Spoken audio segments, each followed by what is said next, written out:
Hello everyone. आज मैं आप सबके लिए फिजिकल केमिस्ट्री के जो प्रॉब्लम्स हैं, जो सवाल हैं, उनका डिस्कशन लेकर आया हूं। पेपर देने के तुरंत बाद हम सबको हमारी मिस्टेक्स बहुत अच्छे से याद होती हैं। मैं आपसे रिक्वेस्ट करूंगा, अपनी उन मिस्टेक्स को जरूर एक पेपर में लिखिएगा और उसे अपने दीवार के सामने चिपकाइएगा और हर पेपर में आने के पहले उन्हें रिवाइज करिएगा। तो एक एक करके सभी सवालों को डिस्कस करते हैं। सबसे पहला जो सवाल है प्यारे बच्चों, ये है सरफेस केमिस्ट्री का बड़ा प्यारा सवाल, प्योर एनसीईआरटी बेस्ड सवाल। ब्राउनियन मोशन, जो कि किसी कोलाइडल पार्टिकल का एक बहुत ही प्यारा प्रॉपर्टी है, एक बहुत ही यूनिक क्वालिटी है। ब्राउनियन मोशन एनसीईआरटी लिखता है जब भी किसी पार्टिकल में होता है तो ऐसा एनसीईआरटी कहता है कि Brownian motion is independent of the nature of colloid. मतलब अगर इमेजिन करते हैं मेरे पास एक कोलाइडल सॉल्यूशन है और कोलाइडल सॉल्यूशन में यहां पे कोलाइडल पार्टिकल है, तो ये जो कोलाइडल पार्टिकल है इनके नेचर पर ब्राउनियन मोशन डिपेंड नहीं करता, but depends on the size of the particle and viscosity of the medium. यानी इस मीडियम की जो विस्कोसिटी है और इन पार्टिकल का जो साइज है वो ये डिसाइड करेगा उन पार्टिकल का जो रैंडम मोशन है, जो ब्राउनियन मोशन है, वो कैसा होगा। एनसीईआरटी लिखता है smaller is the particle and lower is the viscosity. मतलब पार्टिकल का साइज जितना छोटा होगा और विस्कोसिटी जितनी कम होगी, ब्राउनियन मोशन उतना ज्यादा होगा। नाउ द क्वेश्चन इज, आखिर ये जो कोलाइडल पार्टिकल होते हैं इन पे ब्राउनियन मोशन आता क्यों है। तो एनसीईआरटी कहता है इन पार्टिकल पे जो ब्राउनियन मोशन का सबसे मेन रीजन है वो ये होता है कि जो कोलाइडल पार्टिकल है वो अपने आप में डिस्पर्स्ड फेज है, यानी कि डीपी है, और जो वाटर है ये अपने आप में डिस्पर्शन मीडियम है। तो जो डिस्पर्स्ड फेज के पार्टिकल हैं, यानी जो कोलाइडल पार्टिकल हैं, जब डिस्पर्शन मीडियम के मॉलिक्यूल के साथ कोलाइड करते हैं, टकराते हैं, उसी के कारण से उनके अंदर ब्राउनियन मोशन आता है। तो प्यारे बच्चों, इस सवाल में आपसे पूछा था the cause of Brownian motion is heat change in liquid state, नहीं पॉसिबल है। Attractive force between colloidal particle and molecule of the dispersion medium, मतलब उसने कहा कि जो ब्राउनियन मोशन है वो अट्रैक्टिव फोर्स के कारण है, जी नहीं, वो केवल बम्बार्डमेंट कोलिजन के कारण है। So the best among the four option जो जाएगा, आंसर क्या जाएगा, third, the impact of the molecule of the dispersion medium on the colloidal particle. Alright? तो आइए चलते हैं अगले सवाल की तरफ। अगला जो सवाल है प्यारे बच्चों, अगला जो सवाल है, arsenic sulphide is a negative salt. ये सच है, जितने भी मेटल के सल्फाइड सॉल्ट होते हैं अक्सर वो नेगेटिव सॉल्ट होते हैं, आपको पता होना चाहिए। हालांकि सवाल में बोला है कि जो आर्सेनिक सल्फाइड है वो एक नेगेटिव सॉल्ट है, फाइन, बहुत अच्छी बात है। The reagent with least coagulation power, मतलब वो कौन सा रिएजेंट है जिसकी सबसे कम कोआगुलेशन पावर है। गौर फरमाइएगा, सवाल में बोला है लीस्ट कोआगुलेशन पावर, मतलब मिनिमम कोआगुलेशन पावर। तो बच्चों आप सब जानते हैं, इमेजिन करते हैं ये मेरे पास कोलाइडल सॉल्यूशन है और यहां पर कोलाइडल पार्टिकल है, ठीक है। ये जो कोलाइडल पार्टिकल है ये निगेटिवली चार्ज है, ऐसा सवाल कह रहा है।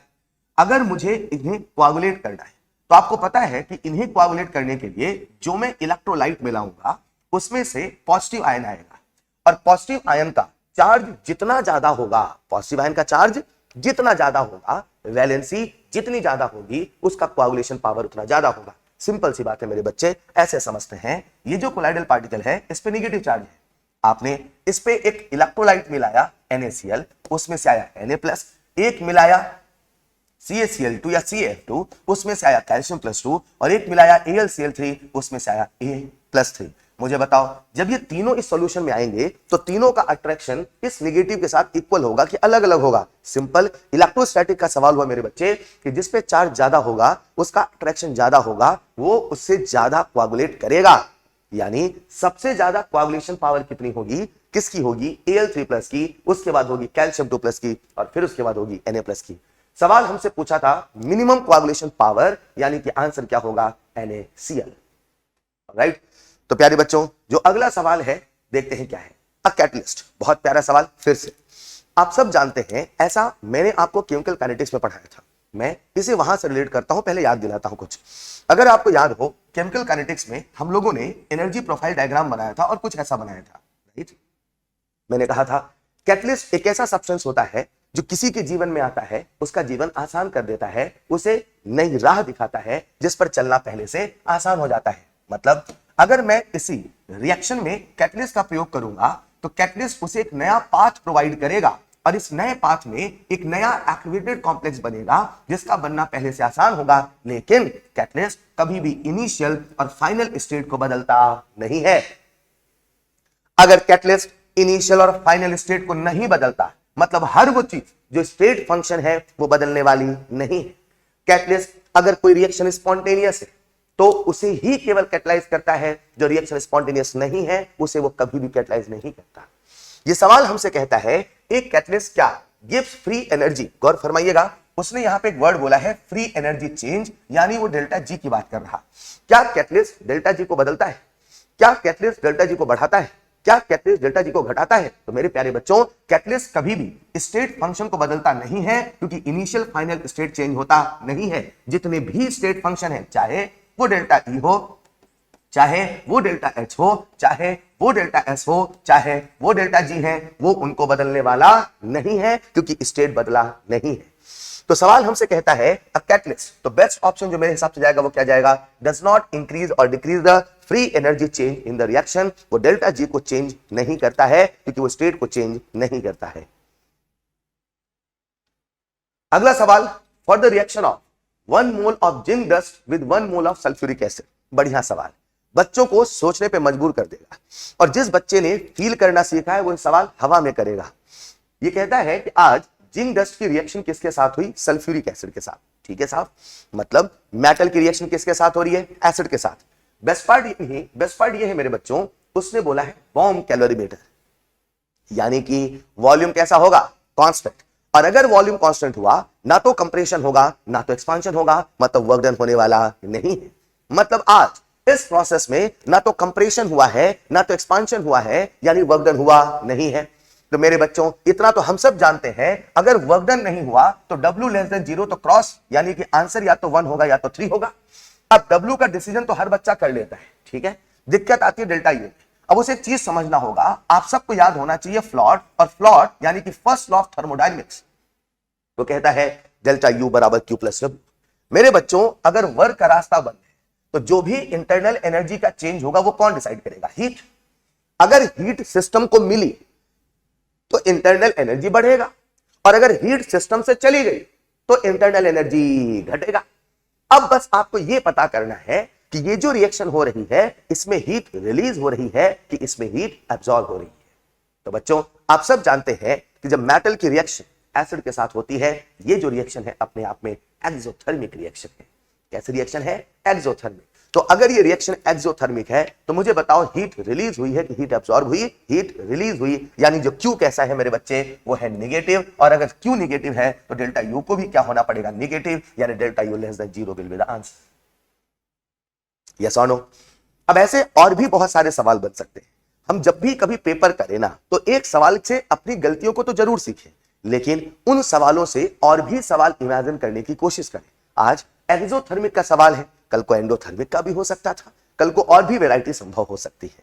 तो ये जरूर सोचा करिए जब भी आप सवाल करिए। अगला सवाल प्यारे बच्चों, a mixture of 2 moles of carbon monoxide and 1 mole of oxygen in a closed vessel is ignited to get carbon dioxide.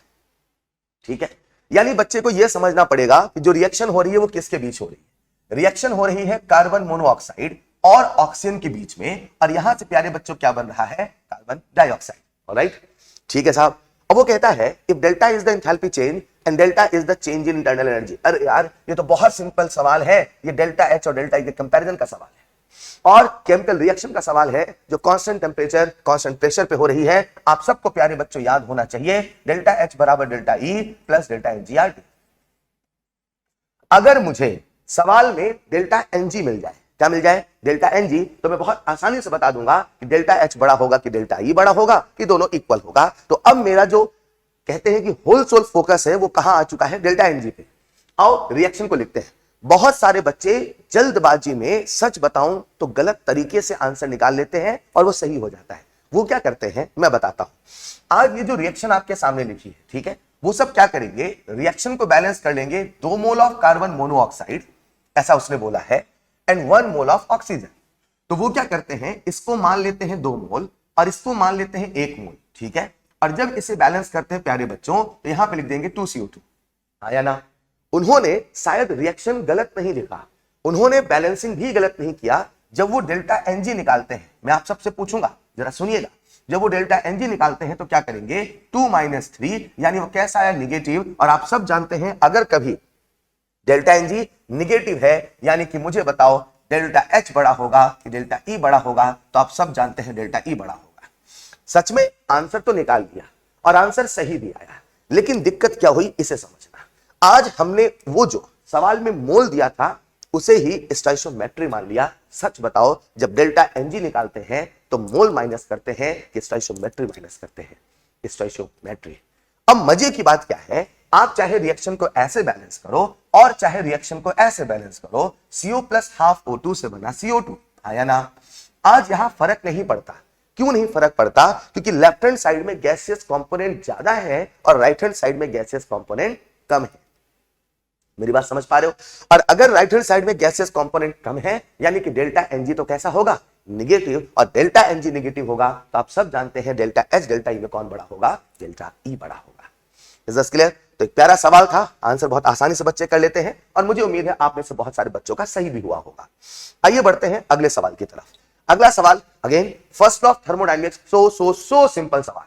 500 calorie of heat energy are added to a system. 500 दे दो, दो कितना दिया भाई साहब, 500। और 500 हीट देते ही system ने कितने का वर्क किया, 350 था। ये वही वाली बात है, एक बंदे को 500 रुपए दे दो और भाई ने 350 रुपए खर्च कर दिए।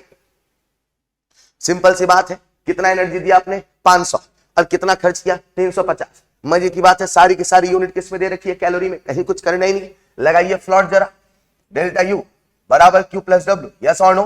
Q की वैल्यू कितनी दे रखी है, 500, प्लस होगा कि माइनस, साहब प्लस, क्यों, क्योंकि heat given to the system. उसने कितना वर्क किया, 350 वर्क किया, मतलब बाय द सिस्टम मतलब सिस्टम के द्वारा, मतलब प्लस की माइनस, माइनस, तो 500 - 350, बोलो आंसर कितना आया, 150 कैलोरी। खत्म कहानी। आइए चलते हैं अगले सवाल की तरफ।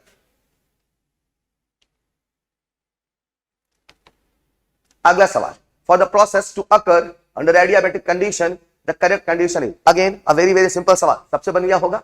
आप सबको पता है अगर कभी एडियाबैटिक कंडीशन है तो हीट का एक्सचेंज नहीं होता, और जब हीट का एक्सचेंज नहीं होता तो मेरे प्यारे बच्चों Q बराबर कितना होता है, 0। यही एडियाबैटिक प्रोसेस की खासियत है, यही एडियाबैटिक प्रोसेस का मतलब है। एक ऐसा प्रोसेस ऐसे कराया जाए कि जिसमें हीट का एक्सचेंज ना हो, ना तो हीट आए ना तो हीट जाए। Is this clear? अगला सवाल, want of factor, 8 minute, want of factor of Hg2Cl2 in its aqueous solution will be। बड़ा बढ़िया सवाल, हमसे क्या पूछा है, want of factor। अब बच्चे को समझना है कि भाई साहब यहाँ पे Hg2Cl2 का क्या हो रहा है, आयोनाइजेशन, मतलब ये डिसोसिएशन का केस हुआ कि एसोसिएशन का, डिसोसिएशन का। हम सब के जहन में तुरंत एक फॉर्मूला आना चाहिए था प्यारे बच्चों, I = 1 + n - 1 × अल्फा, राइट। अब बच्चा जो गलती करता है, बहुत सारे बच्चे जो गलती करते हैं, मुझे उम्मीद है आप सबने नहीं किया होगा, लेकिन बहुत अक्सर बच्चे गलती करते हैं, Hg2Cl2 का जब डिसोसिएशन कराते हैं तो वो लिख देते हैं 2Hg+ + 2Cl-। मेरे बच्चों ये डिसोसिएशन ऐसे नहीं होगा। आपको ये पता होना चाहिए कि Hg2Cl2 का जब डिसोसिएशन होगा तो यहां पे क्या बनेगा, बोलो जरा, Hg22+ + 2Cl-। यानी कुल कितनी स्पीसीज आ रही हैं, टोटल आ रही हैं 3 स्पीसीज। अगर टोटल 3 स्पीसीज आ रही हैं तो n की वैल्यू कितनी होगी, 3। समझे क्या? तो आओ लगाते हैं formula, I = 1 + 3 - 1 2 × alpha 0.8 8 2 16 1.6 + 1, so simple, 2.6। आसान है क्या? चलते हैं अगले सवाल की तरफ। The average osmotic pressure of human blood is 7.8 बार। उन्होंने हमें ऑस्मोटिक प्रेशर दिया है। ऑस्मोटिक प्रेशर सुनते ही दन्न से हमारे दिमाग में फॉर्मूला आ चुका है। प्यारे बच्चों, आप सबको पाई का फॉर्मूला याद होगा। अब बहुत सारे बच्चे गलती क्या करते हैं, वो पाई का फॉर्मूला याद कर लेते हैं CRT। अरे यार, क्यों नहीं याद करते हो? बिना आई के अब हमारी दुनिया नहीं। आपको याद होना चाहिए पाई के या जितने भी फॉर्मूले CP के आएंगे वो सारे के सारे आई के साथ आएंगे। अगर आई को 1 होना है तो हो जाने दो ना, और नहीं होना है तो जो होगा वो रखेंगे। अब NaCl एक इलेक्ट्रोलाइट, उसके लिए आई 1 तो नहीं है ना बच्चे। प्रेशर कितना दे रखा है, 7.8 बार। ऑस्मोटिक प्रेशर दिया है, टेम्परेचर दिया है, और हमसे उसने क्या पूछा है, व्हाट इज द कंसंट्रेशन, यानी हमसे C पूछा है। NaCl जो कि एक स्ट्रॉन्ग इलेक्ट्रोलाइट है, और मैंने आपसे कहा था स्ट्रॉन्ग इलेक्ट्रोलाइट के केस में अगर अल्फा नहीं बोलेगा तो कितना मान के चलोगे 1, यानी उसे पूरा टूटा हुआ मानोगे, हाँ या ना। आओ सारी वैल्यू को पुट करते हैं। पाई हमें सवाल में दे रखा है कितना 7.8, आई NaCl का कितना होगा 2, कैसे चाहो तो निकाल लो, हालांकि बच्चे तुरंत कर लेते हैं। I = 1 plus n-1 into alpha, alpha की वैल्यू होगी 1, n की वैल्यू होगी 2, सॉल्व करोगे तो I कितना आएगा 2। तो 7.8 बराबर 2 into concentration C into RT। अब बच्चा घबरा जाता है, उसे क्या लगता है कि यार हमें जो ट्रिक याद है वो तो 27 डिग्री सेल्सियस यानी 300 केल्विन की याद है। बोलो हाँ या ना। अब थोड़ा सा दिमाग लगाना मेरे बच्चे, मैं मान के चलता हूं आपको ये तो याद है कि 27 डिग्री सेल्सियस जो होता है वो होता है, अगर 300 केल्विन इंटू 0.0821 करें तो कितना होता है 24.63, लगभग उसे हम कितना लेके चलते हैं 25। एग्री।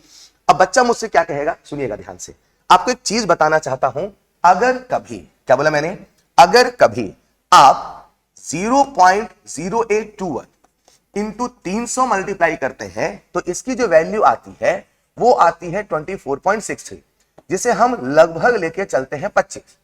ठीक है मेरे बच्चों, आज टेम्परेचर 300 केल्विन नहीं 27 डिग्री सेल्सियस है, 37 डिग्री सेल्सियस है सॉरी, और 37 का मतलब है कितना, 27 का मतलब 300, तो 37 का मतलब 310। बोलो हाँ या ना। ठीक है ना यार, आपका जो ट्रिक है उससे 10 ही तो बड़ा है, तो आपने अगर 24.63 को 25 माना तो आज असली वाला 25 मान लो, सच में 25 से थोड़ा बड़ा होता है तो आज हल्का सा 25 से कम मान लो। मेरी बात समझ पा रहे? अगर 300 पे हमने कितना माना 25, तो बच्चा क्या सोचेगा, साहब आज तो 310 आया तो थोड़ा 25 से बड़ा मान लो। अरे आप तो 25 मान के सॉल्व करो ना। आओ सॉल्व करके देखते क्या होगा। मैंने तो क्या किया, इसे मान लिया 25। अब सुनना, मुझे पता है ये एक्चुअल में थोड़ा सा बड़ा होना चाहिए, लेकिन मैंने क्या माना है, थोड़ा सा कम। तो आंसर में अगर बहुत करीब करीब ऑप्शन होते तो मैं चेक कर लेता, लेकिन ऑप्शन में डिफरेंस नजर आ रहा। अब सॉल्व करते हैं। जब आप इसे सॉल्व करेंगे मेरे बच्चों तो 7.8 अपॉन 25 इंटू 2 कितना आएगा 50। जब आप इसे सॉल्व करेंगे, आप चाहे तो इसे हटा दो, डेसिमल को नीचे 10 लगा दो, तो कितना हो जाएगा 78 अपॉन 5 इंटू 100 यानी 10 की पावर -2। यस और नो। जब आप इसे सॉल्व करेंगे मेरे प्यारे बच्चों, आप देखोगे आपका जो आंसर होगा सबसे करीब, जो सबसे लगभग आएगा वो कितना आएगा 0.16। तो आप ये भी नहीं कह सकते कि सवाल में कैलकुलेशन बहुत ज्यादा था, बिल्कुल वहां से सॉल्व कर सकते थे। अब जो बच्चा 0.0821 इंटू 310 को मल्टीप्लाई करने लगा उसको समय ज्यादा लगेगा थोड़ा सा। ठीक है क्या? आओ देखते हैं अगला सवाल। अगला सवाल, what is the potential of the cell containing 2 hydrogen electrodes as represented below। अब इस सवाल को करने के कई तरीके हो सकते हैं। मैं हमेशा आपसे कहता हूं, जब भी कोई सवाल मिले सबसे पहले दिमाग चलाओ, सबसे पहले सोचो, ऐसा तो नहीं कि उसका आंसर हम जज कर सकते हैं। क्या पता बिना सॉल्व किए उसका आंसर हम जज कर पाए, क्या पता। मैंने सोचा लॉजिक क्या लगाया, जरा सुनिएगा। मैं आपसे कहता था कि जो भी कैथोड है, अच्छा इतना तो आपको पता है कि लेफ्ट हैंड साइड पे है एनोड और राइट हैंड साइड पे है कैथोड। मैं आपसे कहता था कि जो कैथोड है उसकी कंसंट्रेशन ज्यादा होना चाहिए। अगर कैथोड की कंसंट्रेशन ज्यादा होती है फॉर मेटल और हाइड्रोजन इलेक्ट्रोड, तो उस केस में वो जो ई सेल होता है वो कैसा होता है, पॉजिटिव। हाँ या ना। तो यहां पे कंसंट्रेशन कितना है 10 की पावर -8, और यहां पे कंसंट्रेशन कितना है 10 की पावर -3। मतलब कैथोड की कंसंट्रेशन ज्यादा है, कैथोड की कंसंट्रेशन ज्यादा है। एक बात तो तय है कि मेरा आंसर प्लस आएगा, मेरा आंसर प्लस आएगा। मतलब ऑप्शन नंबर 1 होने वाला नहीं है, ऑप्शन नंबर 2 भी होने वाला नहीं है। समझे कि नहीं समझे? लेकिन एग्जामिनर ने यहां पे भी थोड़ा सा खेल किया, उन्होंने जो दोनों ऑप्शन दिए 3 और 4 वो दोनों थे प्लस। मतलब अब हमें सॉल्व करना पड़ेगा। मेरे बच्चों, सॉल्व करने का एक तरीका जो मैंने आपको सिखाया वो क्या, कि आप सबसे पहले एनोडिक हाफ सेल की रिएक्शन लिखें, कैथोडिक हाफ सेल की रिएक्शन लिखें, फिर रिएक्शन क्वेश्चन लिखें, फिर उसे नेस्ट इक्वेशन में पुट करें। मैं इस सवाल को ऐसे भी कर सकता हूं और मैं इस सवाल को ऐसे भी कर सकता हूं। मैं यहां पर एक नया तरीका आपसे डिस्कस करना चाहता हूं, जरा सुनिएगा प्यारे बच्चों। ये जो आपके सामने लिखा है राइट, अगर देखो H+ की कंसंट्रेशन है 10 की पावर -8, तो इसे मैं ऐसे लिख देता हूं, ये रहा एनोड, ये रहा कैथोड। H+ की कंसंट्रेशन है 10 की पावर -8, और अगर मुझे H+ की कंसंट्रेशन पता है तो मैं pH निकाल पाऊंगा, और अगर H+ की कंसंट्रेशन 10⁻⁸ है तो प्यारे बच्चों इतना तो आप कह ही सकते हो कि इसका जो pH होगा वो कितना होगा 8, और इसका जो pH होगा वो कितना होगा 3। आज मैं ये तरीका इसलिए लगा पा रहा हूं क्योंकि यहां पे जो हाइड्रोजन गैस का प्रेशर है वो कितना है 1, और हम सबको ये बहुत अच्छे से याद है कि किसी भी हाइड्रोजन इलेक्ट्रोड का जब हम निकालते हैं रिडक्शन पोटेंशियल तो उसका फॉर्मूला था -0.06 इंटू pH। ये मेरे समय को बचाएगा, ये मेरे टाइम को सेव करेगा। एग्री और नॉट? मैंने क्या किया, अब यहां पे एक एनोड है एक कैथोड है, दोनों का निकाल लेता हूं मैं रिडक्शन पोटेंशियल। निकाल सकता हूं। तो एनोडिक हाफ सेल का जब मैंने रिडक्शन पोटेंशियल निकाला उस फॉर्मूले की मदद से, ये फॉर्मूला आप सबके सामने लिखा है, इस फॉर्मूले की मदद से निकाला तो कितना आएगा बच्चे, आप यहां पे निकालोगे तो रिडक्शन पोटेंशियल आ जाएगा इसका -86 यानी -0.48, और जब इसका रिडक्शन पोटेंशियल निकालोगे तो वो कितना आ जाएगा 3618 यानी -0.18 वोल्ट। सुनो ध्यान से, अब क्या है, ये एक टर्मिनल है मेरा एनोड, ये एक टर्मिनल है मेरा कैथोड। आप सब जानते हैं इन दोनों के बीच का पोटेंशियल डिफरेंस ही तो E0 सेल या E सेल होता है। अगर कंडीशन स्टैंडर्ड हुई तो उसे हम क्या बोल देते हैं, E0 सेल। लेकिन अगर कंडीशन स्टैंडर्ड नहीं हुई तो उसे E सेल तो बोल सकते हैं ना। लेकिन एक बात तो आप सब जानोगे मेरे बच्चे कि अगर सवाल हमसे पूछ रहा है, क्या पूछ रहा है, E सेल पूछ रहा है, तो E सेल निकालना हो या चाहे E0 सेल निकालना हो, हमेशा हम क्या निकालते हैं, high potential minus low potential. तो जब आप रिडक्शन पोटेंशियल की बात करते हो तो रिडक्शन पोटेंशियल किसका बड़ा होता है, कैथोड का। यानी आप कहोगे reduction potential of cathode minus reduction potential of anode. आओ सारी वैल्यू को पुट कर देते हैं, -0.18 माइनस माइनस प्लस 0.48। जब आप इसको सॉल्व करोगे तो आंसर आप सबके सामने है। बोलो आंसर लगभग कितना आएगा, 0.3, जिसे आप सबसे करीब मानोगे तो 0.295। अब आप कहो सर हमारा आंसर इस आंसर से मैच क्यों नहीं कर रहा, क्योंकि एक्चुअल में जो फॉर्मूला होता है वो होता है -0.0591, लेकिन मैंने उसे कितना मान लिया, 0.06। तो जब हमने थोड़ा सा लगभग माना है तो हमारा आंसर भी तो लगभग आएगा, इसीलिए हमने सबसे क्लोजेस्ट ऑप्शन चुना, दैट इज ऑप्शन नंबर 3। ठीक है बच्चे, और चलते हैं अगले सवाल की तरफ। अगला सवाल, which of the following has a maximum number of molecule. Mole concept का सबसे प्यारा सिंपल सवाल, सबसे ज्यादा मॉलिक्यूल कहां होगा। बच्चों इतना तो आप जानोगे, जहां मोल होगा ज्यादा वहां मॉलिक्यूल होगा ज्यादा। मैं क्या करूंगा, इन चारों ऑप्शन में सबसे पहले निकाल लेता हूं मोल। मुझे सबका दे रखा है वेट, तो अगर मुझे सबका वेट दे रखा है तो मैं सबके मोल को इजिली कैलकुलेट कर सकता हूं। कैसे, जरा सुनिएगा। Number of mole equal to weight in grams upon molecular weight, यानी ये कितना आएगा 1/4। Number of mole equal to weight in gram, that is 16 upon 32 plus 14, यानी कितना आएगा 46। अब आप इसे सॉल्व मत करो, एक चीज को समझना, जब भी आप नंबर ऑफ मोल निकालोगे तो हर जगह फ्रैक्शन आ रहा, लेकिन जो सेकंड वाला ऑप्शन है उसमें फ्रैक्शन नहीं आ रहा। तो जब आप इसे अवोगैड्रो नंबर से मल्टीप्लाई करोगे ताकि मॉलिक्यूल की संख्या बता पाओ, तो सबसे ज्यादा मॉलिक्यूल तो यहीं पर आएंगे, यस और नो। यानी इस सवाल में करना क्या था, मोल को निकालना था, अवोगैड्रो नंबर से मल्टीप्लाई करते तो आपको समझ में आ जाता सबसे ज्यादा क्या है। वो भी करने की आवश्यकता नहीं थी, सारे के सारे फ्रैक्शन थे, एक ही फ्रैक्शन नहीं था, सबसे बड़ा आंसर वही होगा। आसान है क्या। तो आओ चलते हैं अगले सवाल की तरफ।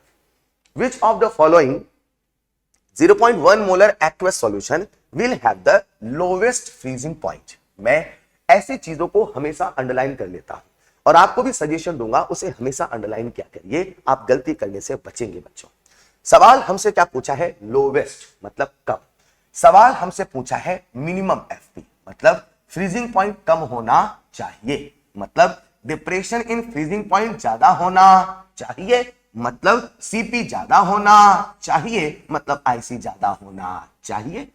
अगर सवाल में मुझे सबका कंसंट्रेशन सेम बोल रखा है तो अब जो आंसर का डिसीजन होगा मेरे बच्चे, क्या वो वांट ऑफ फैक्टर आई करेगा, यानी जिसका वांट ऑफ फैक्टर होगा ज्यादा उसका फ्रीजिंग पॉइंट होगा कम। अब मुझे बताओ potassium sulphate that is K2SO4 है ना। अगर आप इसका मुझे बताओगे वांट ऑफ फैक्टर आई, तो बताओ पोटेशियम सल्फेट का वांट ऑफ फैक्टर कितना आएगा मेरे बच्चे, बोलो जरा 3। सोडियम क्लोराइड का आई कितना आएगा 2। यूरिया का कितना आएगा 1, ग्लूकोज का कितना आएगा 1।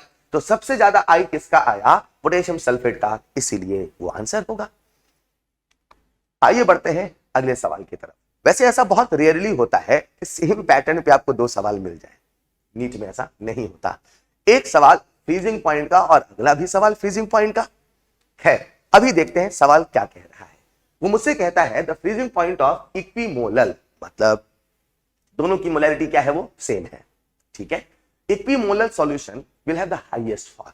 पहले सवाल में क्या पूछा था, पहले सवाल में हमसे पूछा था लोवेस्ट यानी मिनिमम, और अब हमसे पूछ रहा हाईएस्ट यानी मैक्सिमम, मतलब उल्टा करना है। मतलब प्यारे बच्चों सवाल में हमसे पूछा कहां पे फ्रीजिंग पॉइंट हाईएस्ट होगा, मतलब कहां पे depression in freezing point minimum होगा, मतलब कहां पर सीपी मिनिमम होगा, मतलब कहां पर आईसी मिनिमम होगा। कंसंट्रेशन सबका सेम है, तो फिर से आज आंसर का डिसीजन कौन करेगा, वांट ऑफ फैक्टर आई, जिसका आई होगा मिनिमम वही होगा आंसर। मुझे बताओ सबसे कम आई किसका है, डिसोसिएशन होगा आई ज्यादा, डिसोसिएशन होगा आई ज्यादा, डिसोसिएशन होगा आई ज्यादा। यहीं पर ये नॉन इलेक्ट्रोलाइट है, ना तो डिसोसिएशन होगा ना तो एसोसिएशन होगा, और इसका आई कितना होगा 1। समझे? आओ देखते हैं अगला सवाल। अगले सवाल में उन्होंने हमें क्या दिया, क्या पूछा ये समझते हैं, ठीक है बच्चों। उन्होंने हमें Cr3+Cr यानी कि क्रोमियम का रिडक्शन पोटेंशियल दिया है, ठीक है, दिया है, रिडक्शन हो कोई जरूरी नहीं है। जो वैल्यू देती है वो महज इस बात का संकेत है कि भैया वो गिवन है, वो हो कोई जरूरी नहीं है। आओ देखते हैं आयरन का क्या दिया। उन्होंने आयरन का हमें क्या दे रखा है, उसका भी एसआरपी दिया, यानी दोनों का हमें इंफॉर्मेशन कहेगा गिवन है एसआरपी का। देखते हैं वो हमसे पूछ क्या रहे। उन्होंने हमसे इस सेल रिप्रेजेंटेशन का ई सेल पूछा है, जो कि स्टैंडर्ड कंडीशन पर नहीं है, यानी हमें नस्ट इक्वेशन लगाना पड़ेगा। अब नस्ट इक्वेशन लगाने के लिए सबसे पहला फर्ज बनता है कि हम लोग निकाल ले ई नॉट सेल। सबको नस्ट इक्वेशन तो याद है ना, ई सेल बराबर E not cell minus 0.06 upon n log Q. तो सबसे पहली चीज हमें क्या चाहिए, ई नॉट सेल। और ई नॉट सेल का मात्र एक फॉर्मूला मैंने आप सबको याद कराया, E not cathode minus E not anode. और मैंने कहा था इसे लिखना उससे ज्यादा इसे बोलना। ये क्या लिखा है, ये कहता है SRP of cathode minus SRP of anode, यानी जो कैथोड है उसका हमें क्या लिखना एसआरपी, जो एनोड है उसका भी हमें क्या लिखना एसआरपी। अब मुझे बताओ इस सेल रिप्रेजेंटेशन को देख के क्या जो Fe है वो कैथोड है, बोलो ना भाई, और जो क्रोमियम है क्या वो एनोड है। आपको याद होना चाहिए एक छोटा सा ट्रिक आपको बताया था जिसका नाम था लोन। क्या नाम था, लोन, यानी लेफ्ट हैंड साइड पर जो भी होगा उसी पर ऑक्सीडेशन होगा वही एनोड होगा। तो क्या ये एनोड और ये कैथोड होगा, जी हां साहब। तो कैथोड का आपको क्या लिखना है एसआरपी, और हमें क्या दिया है एसआरपी, और लिख देते हैं। तो माइनस 0.42 माइनस, और ये हो जाएगा माइनस 0.72। जब आप इसे सॉल्व करेंगे तो कितना आएगा प्लस 0.30। लेकिन ये तो ई नॉट सेल आया। अब हमें क्या करना होगा, हमें लिखना होगा सेल रिएक्शन। बच्चों सेल रिएक्शन आज लिखना यहां पे जरूरी है, क्योंकि आज यहां पे एन फैक्टर निकालना जरूरी है।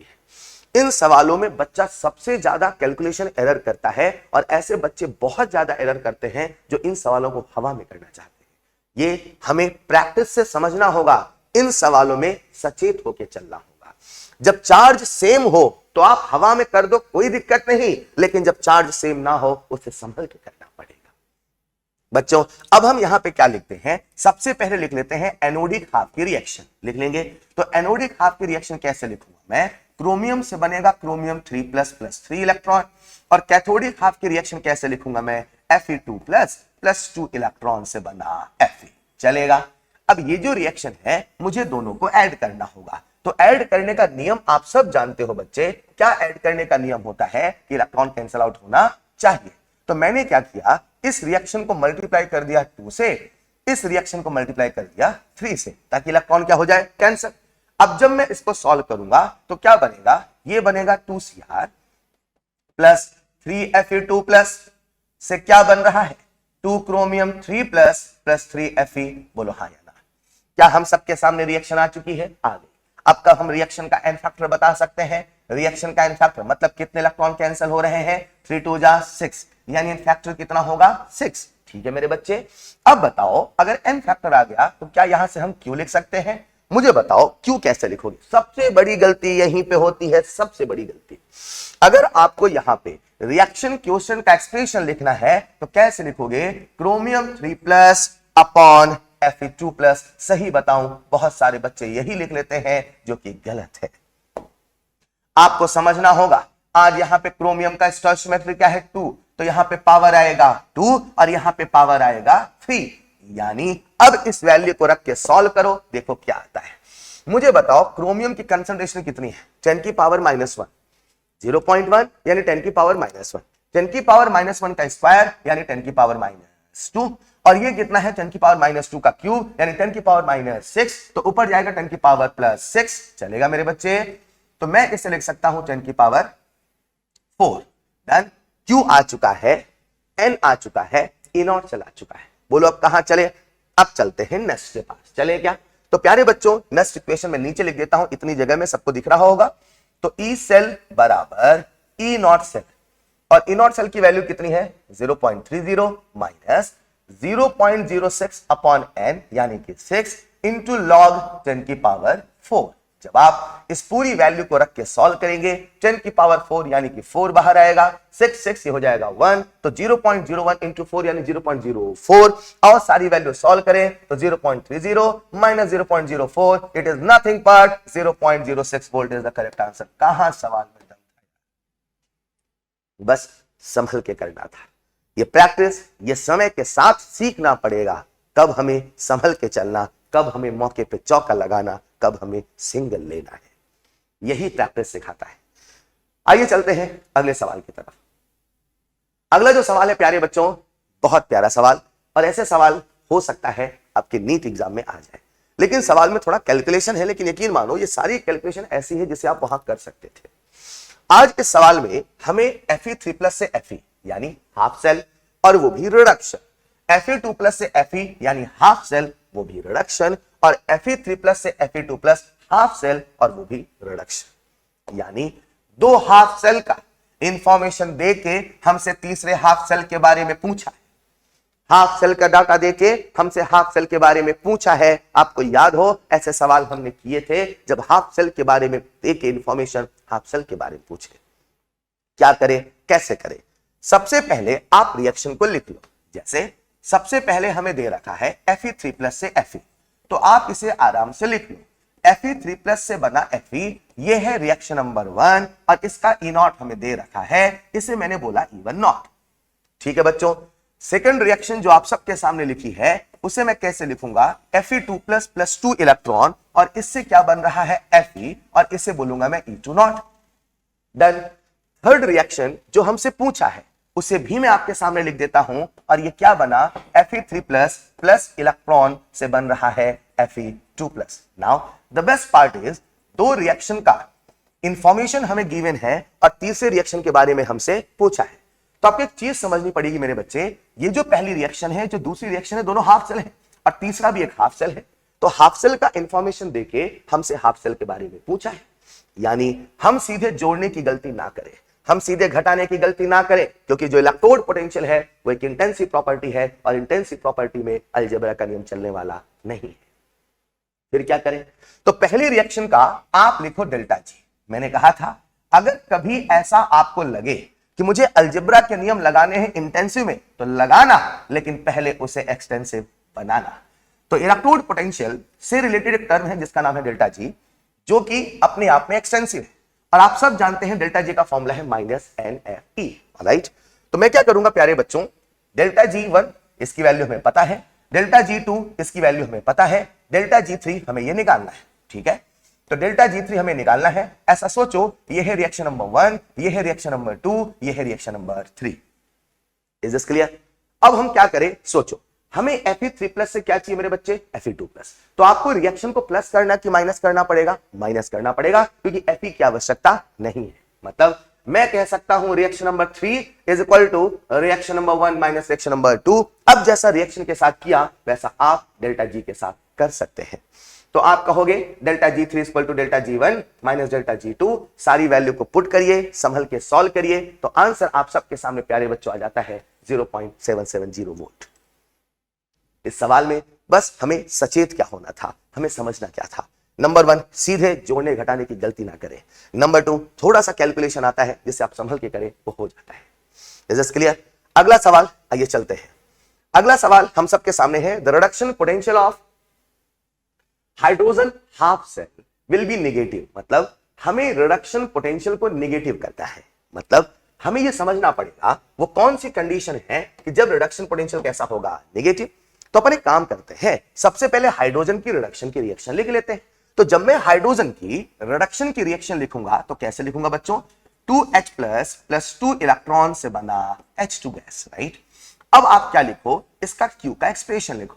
जब आप इसके रिएक्शन क्वेश्चन का एक्सप्रेशन लिखेंगे तो क्या बनेगा, pressure of hydrogen upon concentration of H+ का होल स्क्वायर।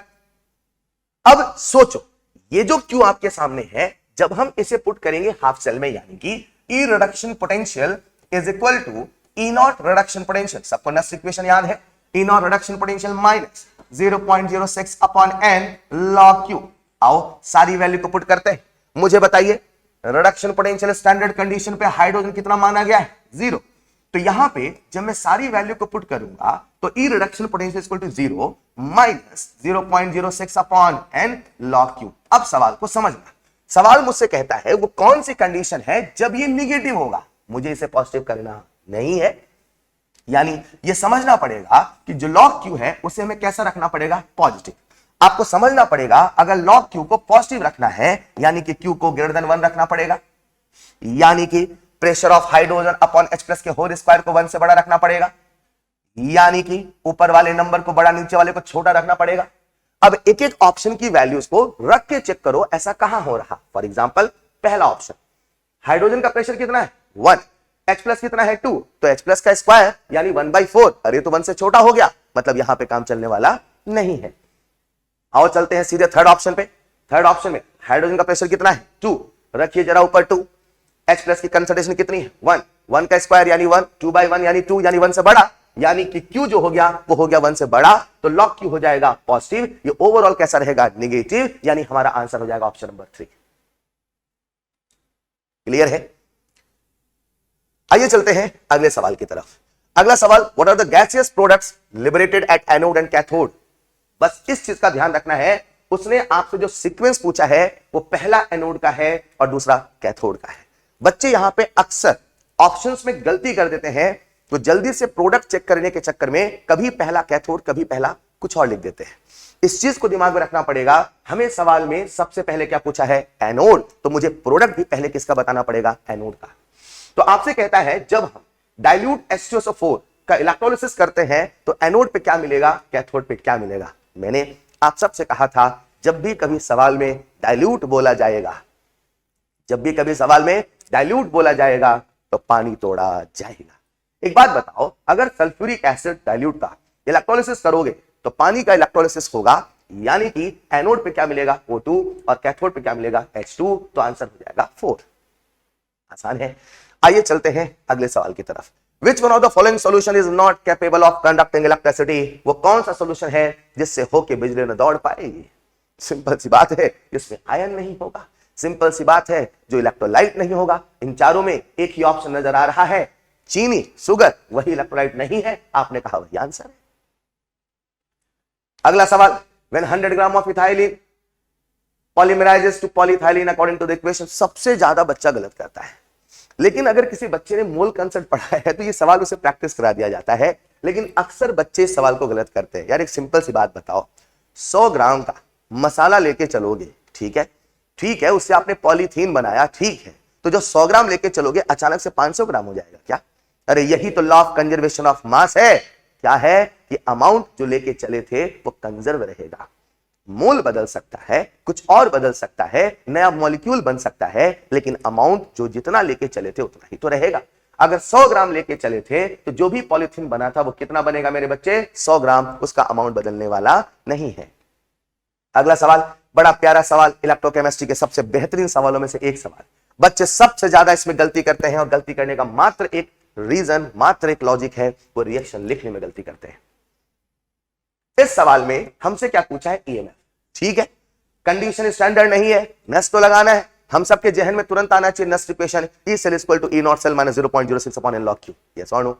यानी कि सबसे पहले मुझे किसकी आवश्यकता होगी, Q की, यानी रिएक्शन क्वोशेंट की। तो आओ रिएक्शन क्वोशेंट का एक्सप्रेशन लिख लेते हैं। जब मैं आपके सामने Q लिखूंगा मेरे बच्चों, तो इस चीज को समझना पड़ेगा कि Q लिखते समय जिसकी जो वैल्यू दी है वही लिखो। मतलब अगर उन्होंने मुझे Br2 का कंसंट्रेशन दिया है तो मैं Br2 का कंसंट्रेशन ही लिखूं, और अगर उन्होंने मुझे किसी का प्रेशर दिया है Cl2 गैस, तो मैं उसका प्रेशर लिखूं। यार सिंपल सी बात है। आओ जरा लिखते हैं। तो Q बराबर क्या लिखूंगा मैं, concentration of Br2 into concentration of Cl minus का whole square upon concentration of Br minus का whole square into concentration of Cl2। गलत, अब Cl2 कंसंट्रेशन मत लिखो, आपको लिखना होगा प्रेशर ऑफ Cl2, क्योंकि Cl2 का प्रेशर दे रखा है 180। तो प्यारे बच्चों में क्या लिखूंगा नीचे, प्रेशर ऑफ Cl2। बस फिर क्या था, आओ सारी वैल्यू को पुट करते हैं। रुको जरा, जो Br माइनस की कंसंट्रेशन है वही Cl माइनस की कंसंट्रेशन है, यानी Br माइनस का स्क्वायर और Cl माइनस का जो स्क्वायर है, मुझे लगता है वो तो कैंसिल हो जाएगा, इसे हटा दो। Br2 की कंसंट्रेशन कितनी है, 0.01 यानी 10 की पावर -2। तो ऊपर कितना आएगा, 10 की पावर -2, नीचे कितना आएगा 1, यानी Q की वैल्यू कितनी आई, 10 की पावर -2। खत्म कहानी। सवाल में आपको E नॉट सेल दे रखा है, अब आपको क्या पता करना है, N। अब मुझे बताओ, अगर Br माइनस से Br2 बन रहा या Cl2 से Cl माइनस बन रहा, तो कितने इलेक्ट्रॉन का एक्सचेंज हो रहा है, 2 मोल का। तो what is the N factor 2। चलो चलते हैं नस के पास। चले क्या बच्चों, E cell is equal to E naught cell 0.29 minus 0.06 upon n log Q। सारी वैल्यू को रखिए, इसे सॉल्व करिए, आंसर आप सबके सामने प्यारे बच्चों कितना आ जाएगा, 0.35 वोल्ट। आसान है। तो सवाल में जो सबसे बड़ा ट्विस्ट था, ये जो सबसे बड़ा खेल था, वो था रिएक्शन लिखने का, उसका रिएक्शन क्वोशेंट लिखने का। तो रिएक्शन तो गिवन थी, बच्चे को बस रिएक्शन क्वोशेंट लिखना था, उसे सॉल्व करना था। आइए चलते हैं अगले सवाल की तरफ। The number of Faraday is required to produce 20 gram of calcium. हमसे क्या पूछा है, नंबर ऑफ फैराडे। तो आपको ये पता होना चाहिए मेरे बच्चे, जो नंबर ऑफ फैराडे होता है, जो नंबर ऑफ फैराडे होता है, वही नंबर ऑफ ग्राम इक्विवेलेंट के बराबर होता है। यानी जितने ग्राम इक्विवेलेंट होंगे उतने ही फैराडे होंगे। तो अब मेरा फोकस क्या हो जाता है कि मैं क्या पता कर लूं, ग्राम इक्विवेलेंट। अब ग्राम इक्विवेलेंट के फॉर्मूले तो ढेर सारे हैं, लेकिन आज मुझे सवाल में क्या दे रखा है, वेट। तो मेरे जहन में कौन सा फॉर्मूला आना चाहिए, वेट वाला। तो ग्राम इक्विवेलेंट का एक फॉर्मूला होता है वेट अपॉन इक्विवेलेंट। वेट बोलो हाँ या ना। और इक्विवेलेंट का फॉर्मूला आप सब जानते हैं मेरे प्यारे बच्चों, molecular weight upon n factor, या सोनो। बस फिर क्या था, वैल्यू को रखना था, सॉल्व करना था। आओ बताओ जरा, कितना वेट दे रखा है, 20 ग्राम। उसका एटॉमिक वेट कितना है, 40। उसका n फैक्टर कितना है, 2। तो 20/20 कितना आया, 1। सो what is the number of Faraday, 1। तो आंसर कितना होगा, 1। खत्म।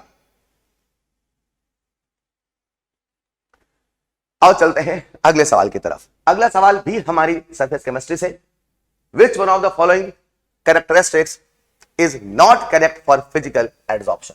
नॉट करेक्ट, अंडरलाइन करिए, अंडरलाइन करिए, not correct for physical adsorption. मेरे बच्चों आपको पता होना चाहिए कि जब एड्सॉर्प्शन होता है, राइट, एड्सॉर्प्शन है क्या, सरफेस की तरफ आना, आके चिपक जाना। जब भी एड्सॉर्प्शन होता है तो सरफेस पे जो स्ट्रेन होता है उसके कारण मॉलिक्यूल आके अटैच होते हैं। अब ये जो अटैचमेंट होता है वो 2 प्रकार का होता है, एक या तो फिजिकल होता है, एक या तो केमिकल होता है। जब भी कभी फिजिकल एड्सॉर्प्शन होता है वो फिजिकल फोर्सेस के कारण, जैसे कि वॉन डर वाल्स फोर्स की वजह से होता है। यानी फिजिकल एड्सॉर्प्शन का नाम क्यों पड़ा, क्योंकि फिजिकल फोर्सेस थे, क्योंकि वॉन डर वाल्स फोर्सेस थे। अब आप ये तो जानते हो कि जो वॉन डर वाल्स फोर्स होते हैं वो कोई खास स्ट्रॉन्ग फोर्स नहीं होते हैं। मतलब ऐसे समझो मेरे बच्चों, ये है मेरे पास एक सॉलिड, और इसके सॉलिड के सरफेस पे कुछ मॉलिक्यूल आके because of van der Waals force of attraction adsorbed हो गए। अगर वो von der Waals force of attraction के कारण एड्सॉर्ब है, जो कि कोई स्ट्रॉन्ग फोर्स ऑफ अट्रैक्शन नहीं है, ये कंसेप्ट हमें पता होना चाहिए। अब मुझे बताओ, एड्सॉर्प्शन ऑफ सॉलिड रिवर्सिबल, सही बात है, हमसे गलत पूछा है। जो फिजिकल एड्सॉर्प्शन है वो रिवर्सिबल है।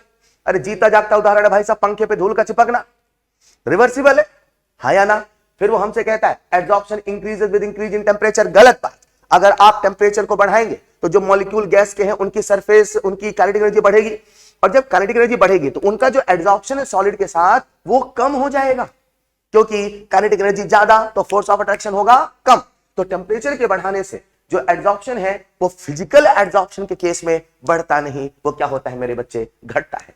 तो आपसे पूछा था नॉट करेक्ट, ये तो हमें मिल ही गया, लेकिन अभी ज्यादा खुश ना हो, चारों ऑप्शन पढ़िए।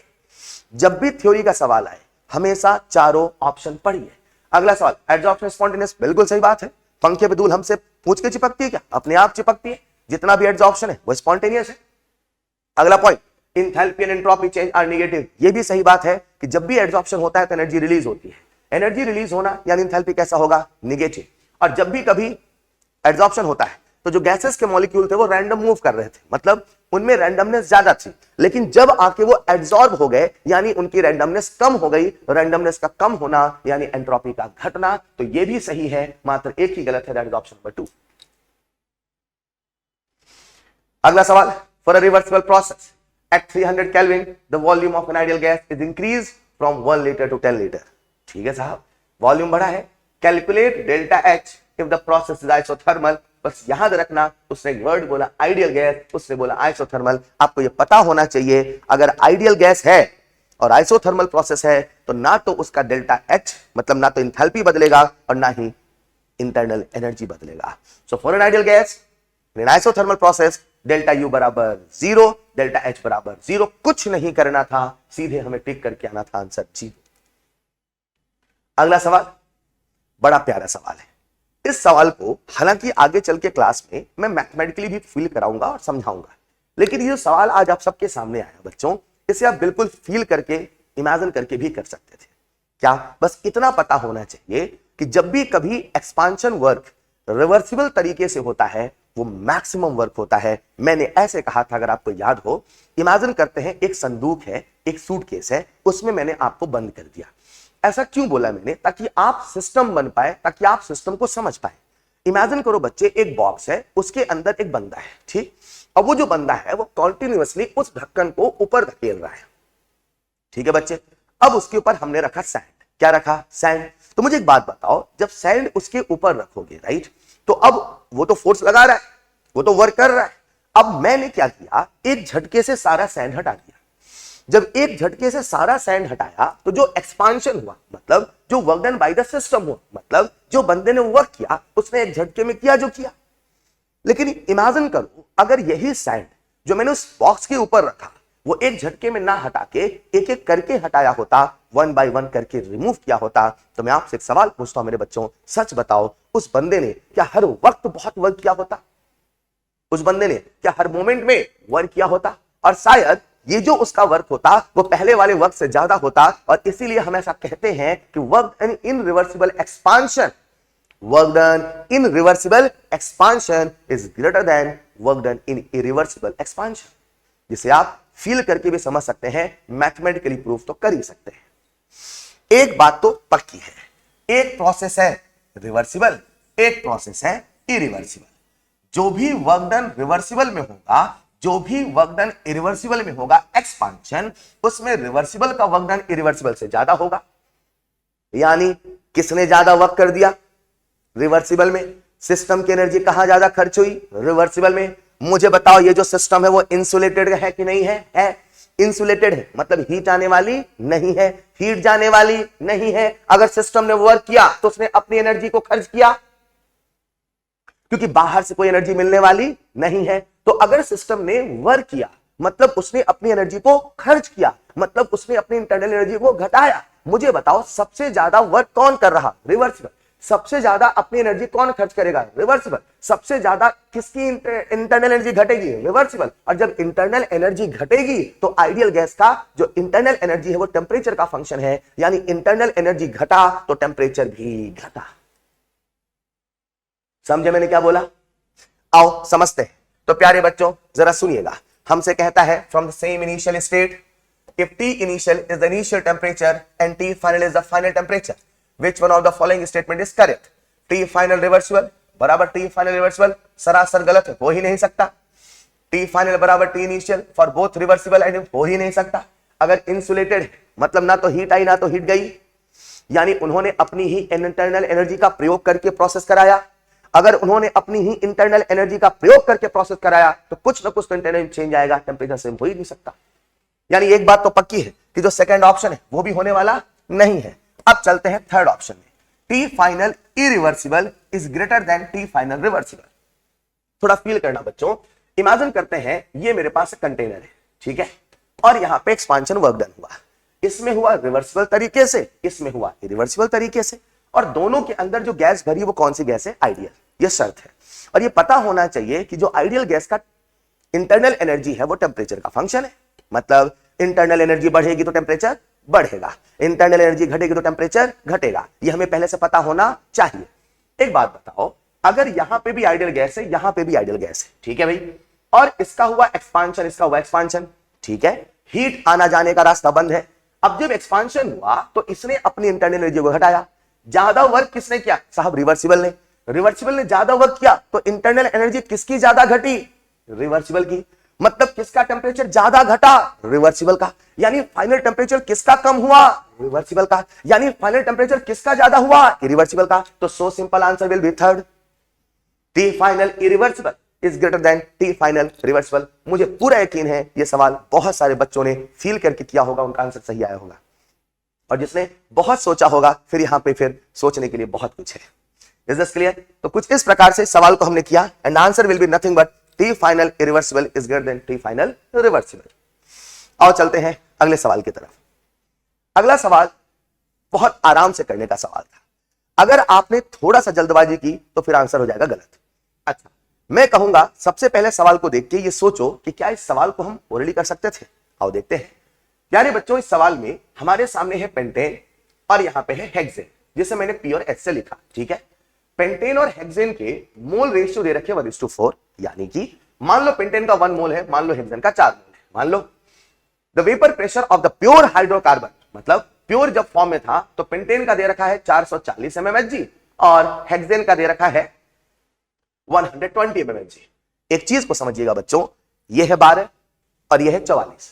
अगर 12 4 जा में करता, मतलब ऐसा सोचो इसके कितने मोल है 1, इसके कितने मोल है 4, मतलब इसका जो कंपोजिशन है वो ज्यादा है लेकिन इसका वेपर प्रेशर है कम, इसका वेपर प्रेशर है ज्यादा लेकिन इसका कंपोजिशन है कम, हाँ या ना। अगर ये एग्जैक्टली होता 4 टाइम, यानी अगर ये होता एग्जैक्टली 48 तो क्या दोनों की कहानी इक्वल हो जाती, लेकिन उन्होंने कंपोजिशन में थोड़ा सा चेंज किया। तो अगर मैं इन जनरल सोचूं, इन जनरल भाई ये 4 गुना लगभग कम है, 4 गुना ज्यादा है, मतलब जो मोल फ्रैक्शन है वो वेपर फेज में लगभग 0.5 के आसपास आएगा। लेकिन अगर आपको एग्जैक्टली ऑप्शन देखना पड़ा तो देखो ये भी 0.5 के करीब था, ये भी 0.5 करीब था, मतलब अब मुझे सॉल्व करना पड़ेगा। अब सॉल्व करते हैं, तो सॉल्व कैसे करें जरा सुनिएगा। क्या मुझे पेंटेन के मोल पता है? पता है। तो क्या मैं मोल फ्रैक्शन ऑफ पेंटेन निकाल सकता हूं? कितना आएगा मेरे बच्चों? 1/5, और मोल फ्रैक्शन ऑफ हेक्सेन आएगा 4/5, राइट। मैंने दोनों का मोल फ्रैक्शन निकाल दिया, लेकिन दिक्कत यह है सवाल में हमसे पूछा है मोल fraction of the pentane in vapour phase, यानी कि मुझसे पूछा है वाईपी, और आप सब जानते हैं वाईपी बराबर मतलब vapour pressure of that component upon total vapour pressure. मैं क्या बोल रहा हूं? Mole fraction of pentane in vapour phase is equal to partial vapour pressure of pentane upon vapour pressure of solution. सारी वैल्यू को put करिए, आप यहां क्या रखेंगे? पेंटेन का प्योर स्टेट का वेपर प्रेशर यानी 440 इंटू उसका मोल फ्रैक्शन 1/5, नीचे लिख देना 440 इंटू 1/5 प्लस 120 इंटू 4/5। इसे पूरा सॉल्व करिएगा, आंसर प्यारे बच्चों जो आप सबके सामने आएगा दैट इज 0.478। डन। आओ बढ़ते हैं अगले सवाल की तरफ। अगला सवाल एजेट्रोपिक मिक्सचर। आप सब जानते हैं एक ऐसा मिक्सचर जिसमें लिक्विड फेज और वेपर फेज दोनों में कंपोजिशन सेम होता है। एक ऐसा लिक्विड, दो कंपोनेंट का मिक्सचर जिसका boiling point because of deviation कभी दोनों से ज्यादा भी हो सकता है, कभी दोनों से कम भी हो सकता है। आपको यह पता होना चाहिए कि जब भी एजेट्रॉप बनता है वो बिकॉज ऑफ डेविएशन दो प्रकार का बनता है, कभी बनता है मिनिमम बॉइलिंग एजेट्रॉप, कभी बनता है मैक्सिमम बॉइलिंग एजेट्रॉप। मिनिमम बॉइलिंग एजेट्रॉप यानी एक ऐसा एजेट्रोपिक मिक्सचर है जिसका बॉइलिंग पॉइंट दोनों कंपोनेंट से कम है, और मैक्सिमम बॉइलिंग एजेट्रॉप एक ऐसा एजेट्रोपिक मिक्सचर है जिसका बॉइलिंग पॉइंट दोनों से ज्यादा है। आज मुझे बताओ उसने क्या बोला? बॉइलिंग पॉइंट कम है कि ज्यादा? कम। यानी मिनिमम है कि मैक्सिमम? मिनिमम। यानी एक बात तो पक्की है कि वो जो सॉल्यूशन है वो बना है because of large positive deviation. मैंने एक वर्ड बोला था, अक्सर प्यारे बच्चों ऐसा कहा जाता है कि जब भी पॉजिटिव डेविएशन होगा उसमें मिनिमम बॉइलिंग एजेट्रॉप बनेगा। सच में यहां पॉजिटिव डेविएशन होने से नहीं बनता, यहां बनता है because of large positive deviation. तो आज इस सवाल में बस इतना पता होना चाहिए था कि मिनिमम बॉइलिंग एजेट्रॉप है, और एक ऑप्शन आपको बताया था कि भाई सब यहां पीडी है, टिक करके चले आइए। आओ बढ़ते हैं अगले सवाल की तरफ।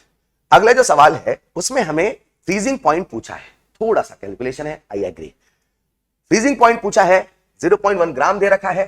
कैलकुलेशन तब और अच्छी हो जाती अगर मॉलिक्यूलर वेट ना दिया होता, लेकिन सवाल में मॉलिक्यूलर वेट दिया है तो कैलकुलेशन इतनी नहीं रह गई, थोड़ा सा कम है।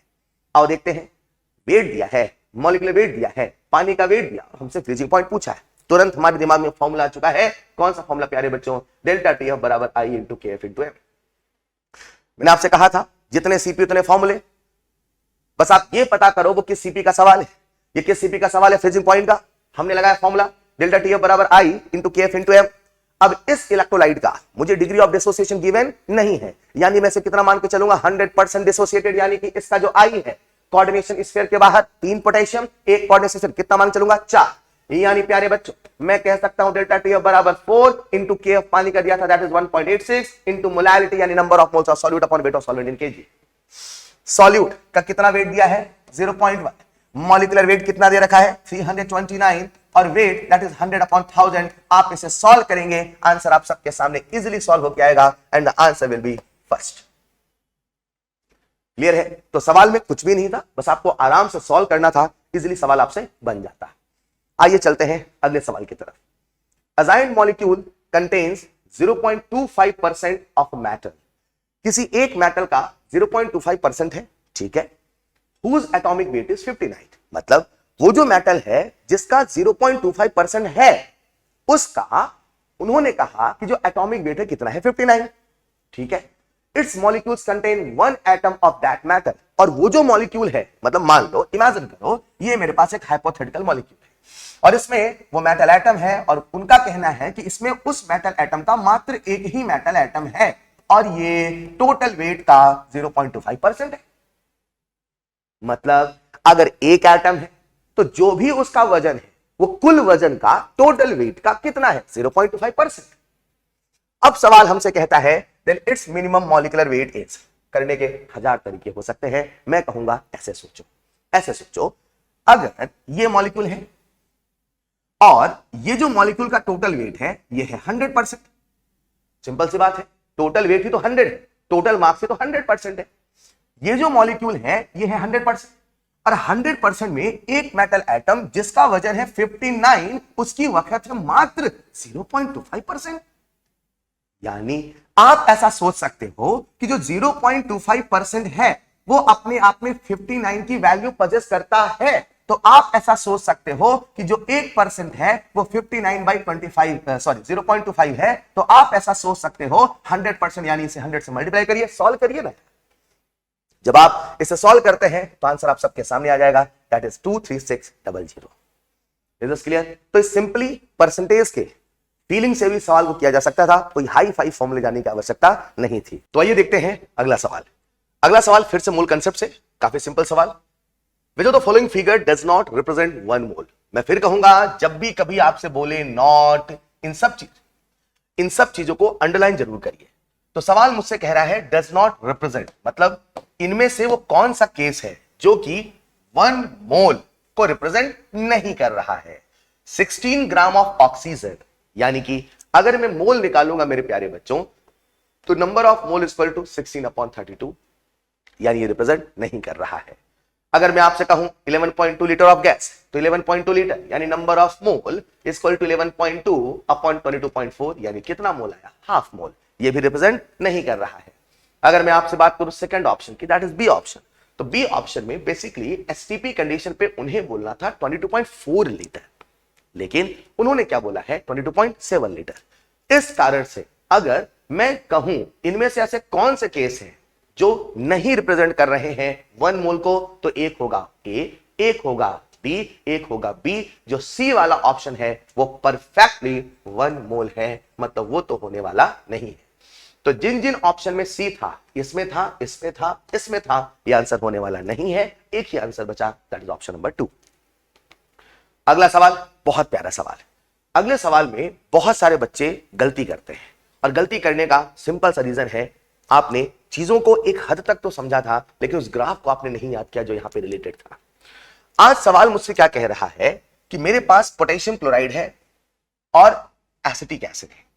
तो बच्चा कहता है कि साहब जो पोटेशियम क्लोराइड है वो तो स्ट्रॉन्ग इलेक्ट्रोलाइट है और स्ट्रॉन्ग इलेक्ट्रोलाइट का जो कंडक्टेंस होगा वो वीक इलेक्ट्रोलाइट से ज्यादा होगा।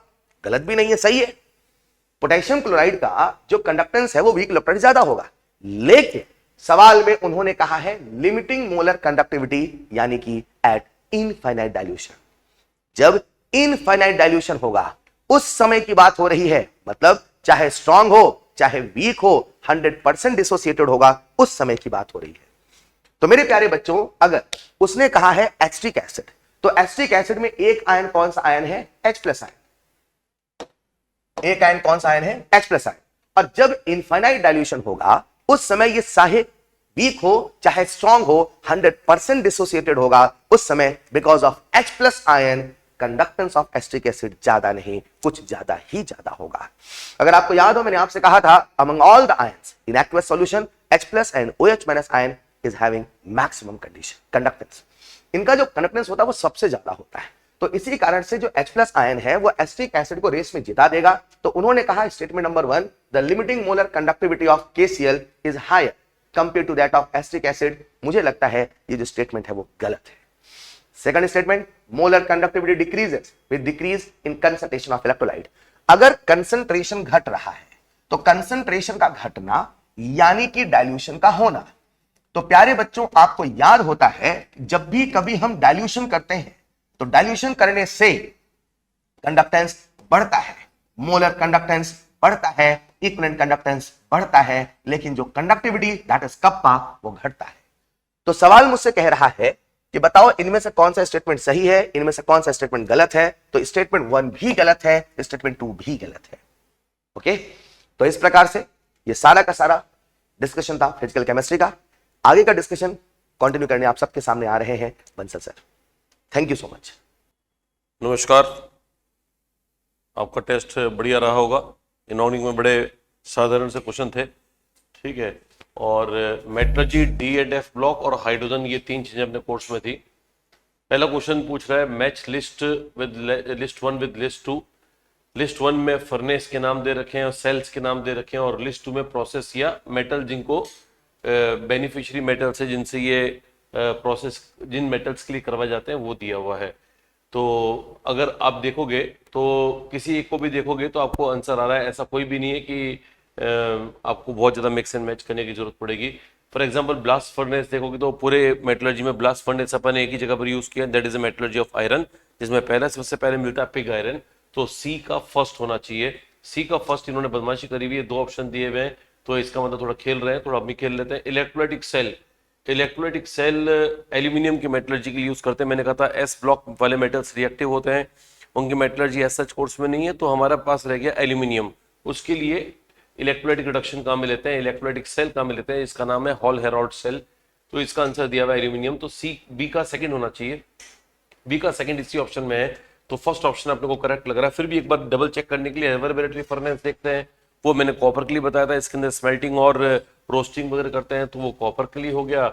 और जोन रिफाइनिंग तो सेमीकंडक्टर एलिमेंट्स के लिए, जैसे कि सिलिकॉन जर्मेनियम के लिए करते हैं। तो इसका मतलब आंसर हमारे को फर्स्ट ही लग रहा है सब तरीकों से। तो फर्स्ट में ए का 4 दे रखा है जो कि सही है, बी का सेकंड दे रखा है जो कि सही है, सी का फर्स्ट यानी पिग आयरन ब्लास्ट फर्नेस से मैच कर रहा है, और डी जोन रिफाइनिंग थर्ड यानी सिलिकॉन से मैच कर रहा है। तो that is perfectly correct. We can move on to the next question now, and the next question is, ये रिमोट को ऐसे यूज करना है, चलो ठीक है। The reaction representing the Mond's process, Monday को निकलना है, मैंने बताया था मंडे को निकलना है। मंडे मतलब मॉन्ट प्रोसेस, को मतलब CO, निकलना है मतलब निकल के लिए काम लेते हैं। मॉन्ट प्रोसेस NiCO, ये देखो मैच कर रहा है, मंडे को निकलना है, तो इसका मतलब ये मॉन्ट प्रोसेस हम निकल के लिए इस्तेमाल करते हैं, उसमें CO को मिलाकर एक वोलेटाइल सब्सटेंस बनाते हैं जिसका नाम है NiCO4 निकल टेट्राकार्बोनाइल, राइट। तो आंसर इज फर्स्ट। ये वाला तो सेकंड है, तो ये तो ऑप्शन भरने के लिए कुछ भी दे रहा है हमारे को। ये वैन आर्गल्स प्रोसेस है, ये कार्बन रिडक्शन है, और ये वाला HMR है जिसको हाइड्रो मेटलर्जिकल रिडक्शन कहते हैं। The answer is first, Monday को निकलना है। चलो, KMnO4 ऑक्सीडाइजेज, मैंने बताया था KMnO4 की एक प्रॉपर्टी है कि वो जब भी किसी को ऑक्सीडाइज करेगा तो खुद रिड्यूस होगा। तो जिसको ऑक्सीडाइज करेगा वो जनरली सेम ही बनता है। ऐसे फेरस को ऑक्सीडाइज करोगे तो फेरिक बनेगा, चाहे मीडियम एसिडिक ले लो चाहे बेसिक ले लो, फेरस तो फेरिक बनेगा। लेकिन I- ऐसी चीज है जिसको अलग अलग मीडियम में अलग अलग प्रोडक्ट बनाता है। In the acidic medium I- is oxidise into I2 and I- in basic medium is oxidise into IO3 negative. तो इसका मतलब अगर मैं एसिडिक मीडियम लूंगा, if I take acidic medium लूंगा मैं, तो I- एसिडिक मीडियम के अंदर अगर I- में मैंने एसिडिक मीडियम ले लिया, साथ में KMnO4 लिया, तो फिर I- कौन से में ऑक्सीडाइज होगा बेटा? तो आंसर है I2 में ऑक्सीडाइज होगा। इसी में अगर मैं सब कुछ चेंज करे बगैर मैं बेसिक मीडियम ले लूं, बस बेसिक मीडियम बाकी KMnO4 ही लेना है, तो फिर क्या जवाब होगा बेटा? तो आंसर है आयोडेट आयन। क्या होगा बेटा? Iodate ion. ये आयोडेट आयन है, ये अगर O4- होता तो पर आयोडेट आयन होता। Next question is cerium and ytterbium. आपको पहले तो मालूम होना चाहिए कि F ब्लॉक में लैंथेनोइड्स का पहला एलिमेंट है सीरियम, और लास्ट बट वन यानी कि सेकेंड लास्ट जो एलिमेंट है वो है इटरबियम। तो सीरियम जो है, सीरियम को देखोगे, सीरियम को देखोगे तो उसका एटॉमिक नंबर है 58 और उसका कॉन्फ़िगरेशन है ज़ेनॉन 456। हम पूरे लैंथेनोइड्स का कॉन्फ़िगरेशन ऐसे याद करवाता हूं मैं, ज़ेनॉन 456 का होता है S, 5 का D और 4 का F, और 58 को भरने के लिए 54 तो पूरे हो गए, तो इन सब में मिला के 4 इलेक्ट्रॉन ही रखने हैं। तो सबसे पहले S में 2, D में 1, F में 1।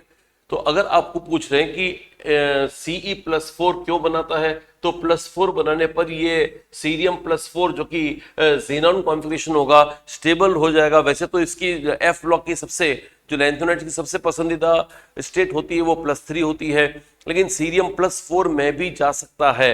हालांकि ऐसा नहीं कि +4 से कभी +3 में लौट के नहीं आएगा, घर वापसी तो करेगा, ये +3 में वापसी करेगा, लेकिन +4 में भी जिंदा रह सकता है क्योंकि इसका कॉन्फ़िगरेशन स्टेबल है। और +4 में अगर आप देखोगे सीरियम +4 देखोगे, then it will be xenon configuration. इसका मतलब ये हो गया कि ये F0 कॉन्फ़िगरेशन है, ज़ेनॉन कॉन्फ़िगरेशन है, तो ये स्टेबल रहेगा। तो पहले बात बताओ, सीरियम +4 के लिए बोल रहा है बोथ है F7, झूठ बोल रहा है ये बोल रहा है दोनों का F0 है, ये हो सकता है, लेकिन इटरबियम तो बहुत बात का है तो ये F0 रह नहीं पाएगा, तो ये गलत लग रहा है। सीरियम +4 की F0 है, ये बिल्कुल सही लग रहा है, और उसकी F14 है। इटरबियम की अगर आप देखोगे तो एटॉमिक नंबर 70 है, कॉन्फ़िगरेशन ज़ेनॉन 456 है, ज़ेनॉन 4F 5D 6S, और इसमें अगर 2 इलेक्ट्रॉन और ये 54 इलेक्ट्रॉन कर दो तो 70 में 54 और 2 56 हो गए, तो बाकी 14 इलेक्ट्रॉन यहां रहेंगे और D 0 हो जाएगा क्योंकि F14 स्टेबल होता है। अब अगर आप इटरबियम +2 करेंगे तो आप देख रहे हो बेटा, +2 करते ही ये 2 इलेक्ट्रॉन बाहर निकल जाएंगे, F14 रह जाएगा। तो इसका मतलब इटरबियम +2 कौन सा है? F14 है, और ये कितना है? F0 है। तो सीरियम F0 होना चाहिए +4 में, और ये +2 में F14 होना चाहिए। 0 एंड F14 थर्ड ऑप्शन है, इसलिए हमारा आंसर भी थर्ड गया है। आगे बढ़ते हैं नेक्स्ट क्वेश्चन की ओर। Which is not use in the preparation of hydrogen gas. बेटा हाइड्रोजन गैस तब बनती है जब कोई मेटल जैसे कि मेनली एम्फोट्रिक नेचर वाले मेटल जैसे कि एल्यूमिनियम, जिंक या बेरिलियम को NaOH से रिएक्शन कराया जाए। हालांकि हमने पढ़ा है कि बेरिलियम जो है वो थोड़ा कम रिएक्टिव होता है, ठीक है, लेकिन फिर भी क्योंकि उसकी एम्फोट्रिक नेचर है तो वो एसिड बेस दोनों मीडियम में रिएक्शन कर सकता है। लेकिन मैग्नीशियम का नेचर बेसिक मेटल कहलाता है और उसका हाइड्रोक्साइड भी बेसिक होता है, इसलिए NaOH के साथ रिएक्शन नहीं करेगा, ये रिएक्शन नहीं करेगा। लेकिन zinc amphoteric metal, aluminium amphoteric metal और बेरिलियम में भी सेम नेचर होने के कारण वो NaOH के साथ रिएक्शन कर सकते हैं, और जब रिएक्शन करेंगे तो हाइड्रोजन गैस मिलेगी। तो एल्यूमिनियम, बेरिलियम और जिंक में NaOH के साथ रिएक्शन करके हाइड्रोजन गैस निकल सकती है। मैकेनिज्म अगर आप देखोगे तो ऐसे हवा में समझ लो, जिंक इलेक्ट्रॉन छोड़ेगा बिकॉज वो मेटल है, और इलेक्ट्रॉन खाएगा कौन? तो आंसर है जो NaOH में डाइल्यूट मीडियम होगा पानी का H+ आयन, उसका इलेक्ट्रॉन खाएगा, H+ आयन में इलेक्ट्रॉन जुड़ेगा तो हाइड्रोजन गैस बनना तय है। तो answer is zinc, aluminium and beryllium can give hydrogen gas on getting reacted in acidic as well as basic medium, but magnesium will produce acidic hydrogen gas only in the acidic medium but not in alkaline.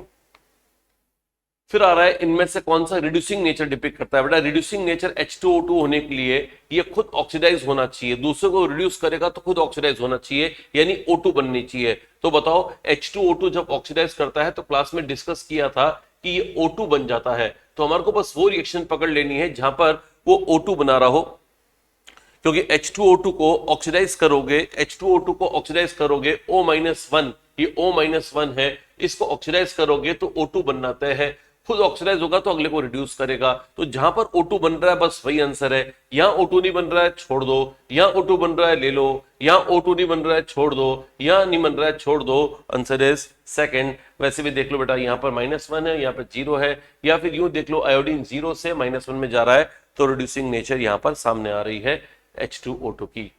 The next is assertion says permanent hardness, पहले वाले का जो मैंने answer mark कर दिया था, चलो second mark कर दिया तो ठीक है। assertion बोल रहा है permanent hardness of water is remove by treatment with washing soda. आप जानते हो वॉशिंग सोडा इज Na2CO3.NH2O। जो परमानेंट हार्डनेस होती है उसमें कैल्शियम आयन या मैग्नीशियम आयन के सॉल्युबल सॉल्ट्स होते हैं बेटा। अगर ये सॉल्युबल सॉल्ट पानी में घुले हुए हैं तब तक हमारे लिए खतरनाक नहीं, तब तक ये पानी को हार्ड नहीं कर रहे। अगर आप इनको प्रेसिपिटेट बना सकें और प्रेसिपिटेट के थ्रू बाहर निकाल सकें तो जो हार्डनेस है वो तुरंत हट जाएगी।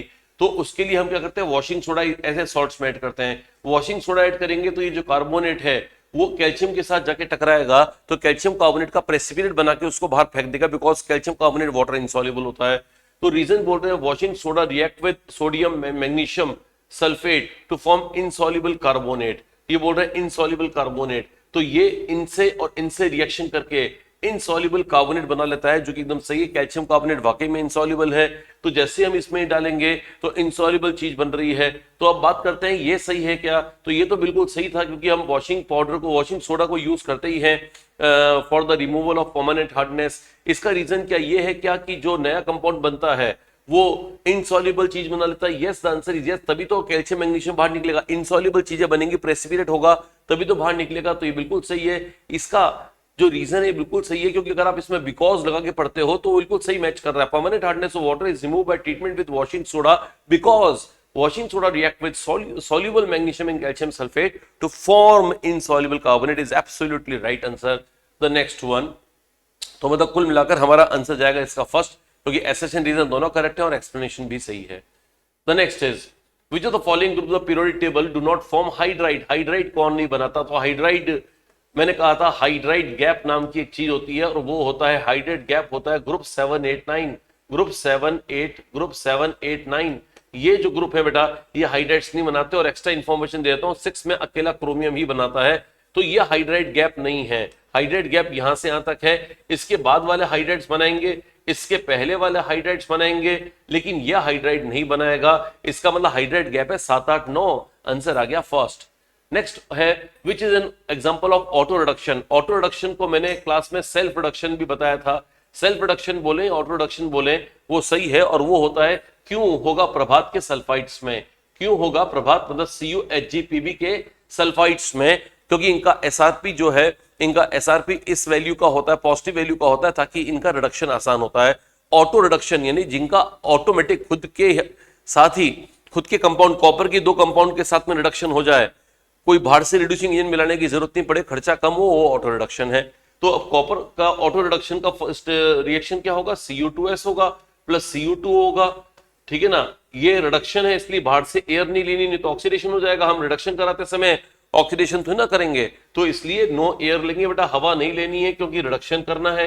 तो कॉपर रिड्यूस होकर बन जाएगा, इसको बोलेंगे ब्लिस्टर कॉपर, क्योंकि इसमें SO2 की इंप्योरिटीज होगी। लेकिन वो इन सभी में कौन सा मैच कर रहा है, वो देखो बेटा, पहला तो कार्बन रिडक्शन है तो गलत है, दूसरा भी कार्बन रिडक्शन है, गलत है, तीसरा आयरन रिड्यूस कर रहा है कॉपर को, तो ये मेटल डिस्प्लेसमेंट रिडक्शन है, तो ये भी रिडक्शन है, लेकिन मेटल डिस्प्लेसमेंट कर रहा है, वो नहीं है। ये है सेल्फ रिडक्शन, क्योंकि इसमें कॉपर से ही कॉपर दोनों को मिला दिया, 2 कॉपर कंपाउंड्स को मिला दिया, वो रिडक्शन कहलाता है copper reduction. Typically copper reduction या सेल्फ रिडक्शन या ऑटो रिडक्शन करवाते हैं in the process after the partial roasting process which is done for the sulphides of क्यों होगा प्रभात। ये सब ऑर्गेनिक में भी डूडी सर जोरदार तरीके से एक्सप्लेन करने वाले हैं, तो साथ में बने रहिएगा। वेंट ऑफ फैक्टर तो भी TNM सर करके गए पूरा, अपने को थोड़ा खोजना पड़ेगा, खोज लेते हैं।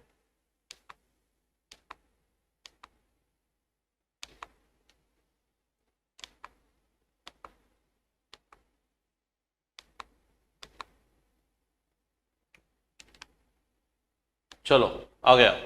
Incorrect statement about the following, sodium dichromate is more soluble. आप जानते हैं बेटा सोडियम डाइक्रोमेट जो है ज्यादा सॉल्युबल है। पहली बात तो इनकरेक्ट को अंडरलाइन कर लो, है ना। अभी टीएनएम सर भी ये बोल के गए कि भैया कोई इनकरेक्ट कोई ऐसा नेगेटिव स्टेटमेंट होता है तो उसको अपने को टिक कर लेना चाहिए, क्योंकि जिस तरह से हमारा दिमाग काम करता है हम हमेशा जो सही ऑप्शन को देखकर थोड़े से, है ना, भावुक हो जाते हैं, उत्सुक हो जाते हैं और उसको सही करके आगे भाग जाते हैं। फिर बाद में पता चलता है कि हमने सिली मिस्टेक कर दी। तो बड़ा मिस्टेक सिली नहीं होती, सिली हम लोग ही होते हैं। तो इनकरेक्ट को अंडरलाइन कर दो। Sodium dichromate is more soluble than potassium dichromate in water, ये बिल्कुल सही है। ये एनायन बड़ा है, बड़े एनायन के साथ में बड़ा कैटायन होता है तो वो लेस सॉल्युबल होता है, छोटा कैटायन होता है तो मोर सॉल्युबल होता है, और ये भी यही लिखा हुआ है, ये सही है। Potassium dichromate on heating gives O2, yes potassium dichromate जब हीट करते हैं तो Cr2O3 भी बनता है, K2CrO4 भी बनता है, K2CrO4 भी बनता है और O2 भी बनता है। तो ये एकदम सही बोल रहा है ना। हमें बोल रहा है dichromate in acidic medium is stronger oxidising agent than MnO4-। मैंने कहा था KMnO4 ज्यादा अच्छा ऑक्सीडाइजिंग एजेंट है, क्योंकि इसका लास्ट में जो Mn+2 बनता है उसमें D5 कॉन्फिगरेशन के कारण ज्यादा स्टेबिलिटी होती है। तो कुल मिलाकर ये वाला ज्यादा स्टेबल, ये वाला ज्यादा ऑक्सीडाइजिंग एजेंट है, ये स्ट्रॉन्गर ऑक्सीडाइजिंग एजेंट है। तो ये बोल रहा है, गलत बोल रहा है, गलत वाला ही हमारा आंसर अब सही होना जाना चाहिए। तो हम इस पर टिक तो लगा ही देते हैं कि हमारा आंसर सही हो चुका है।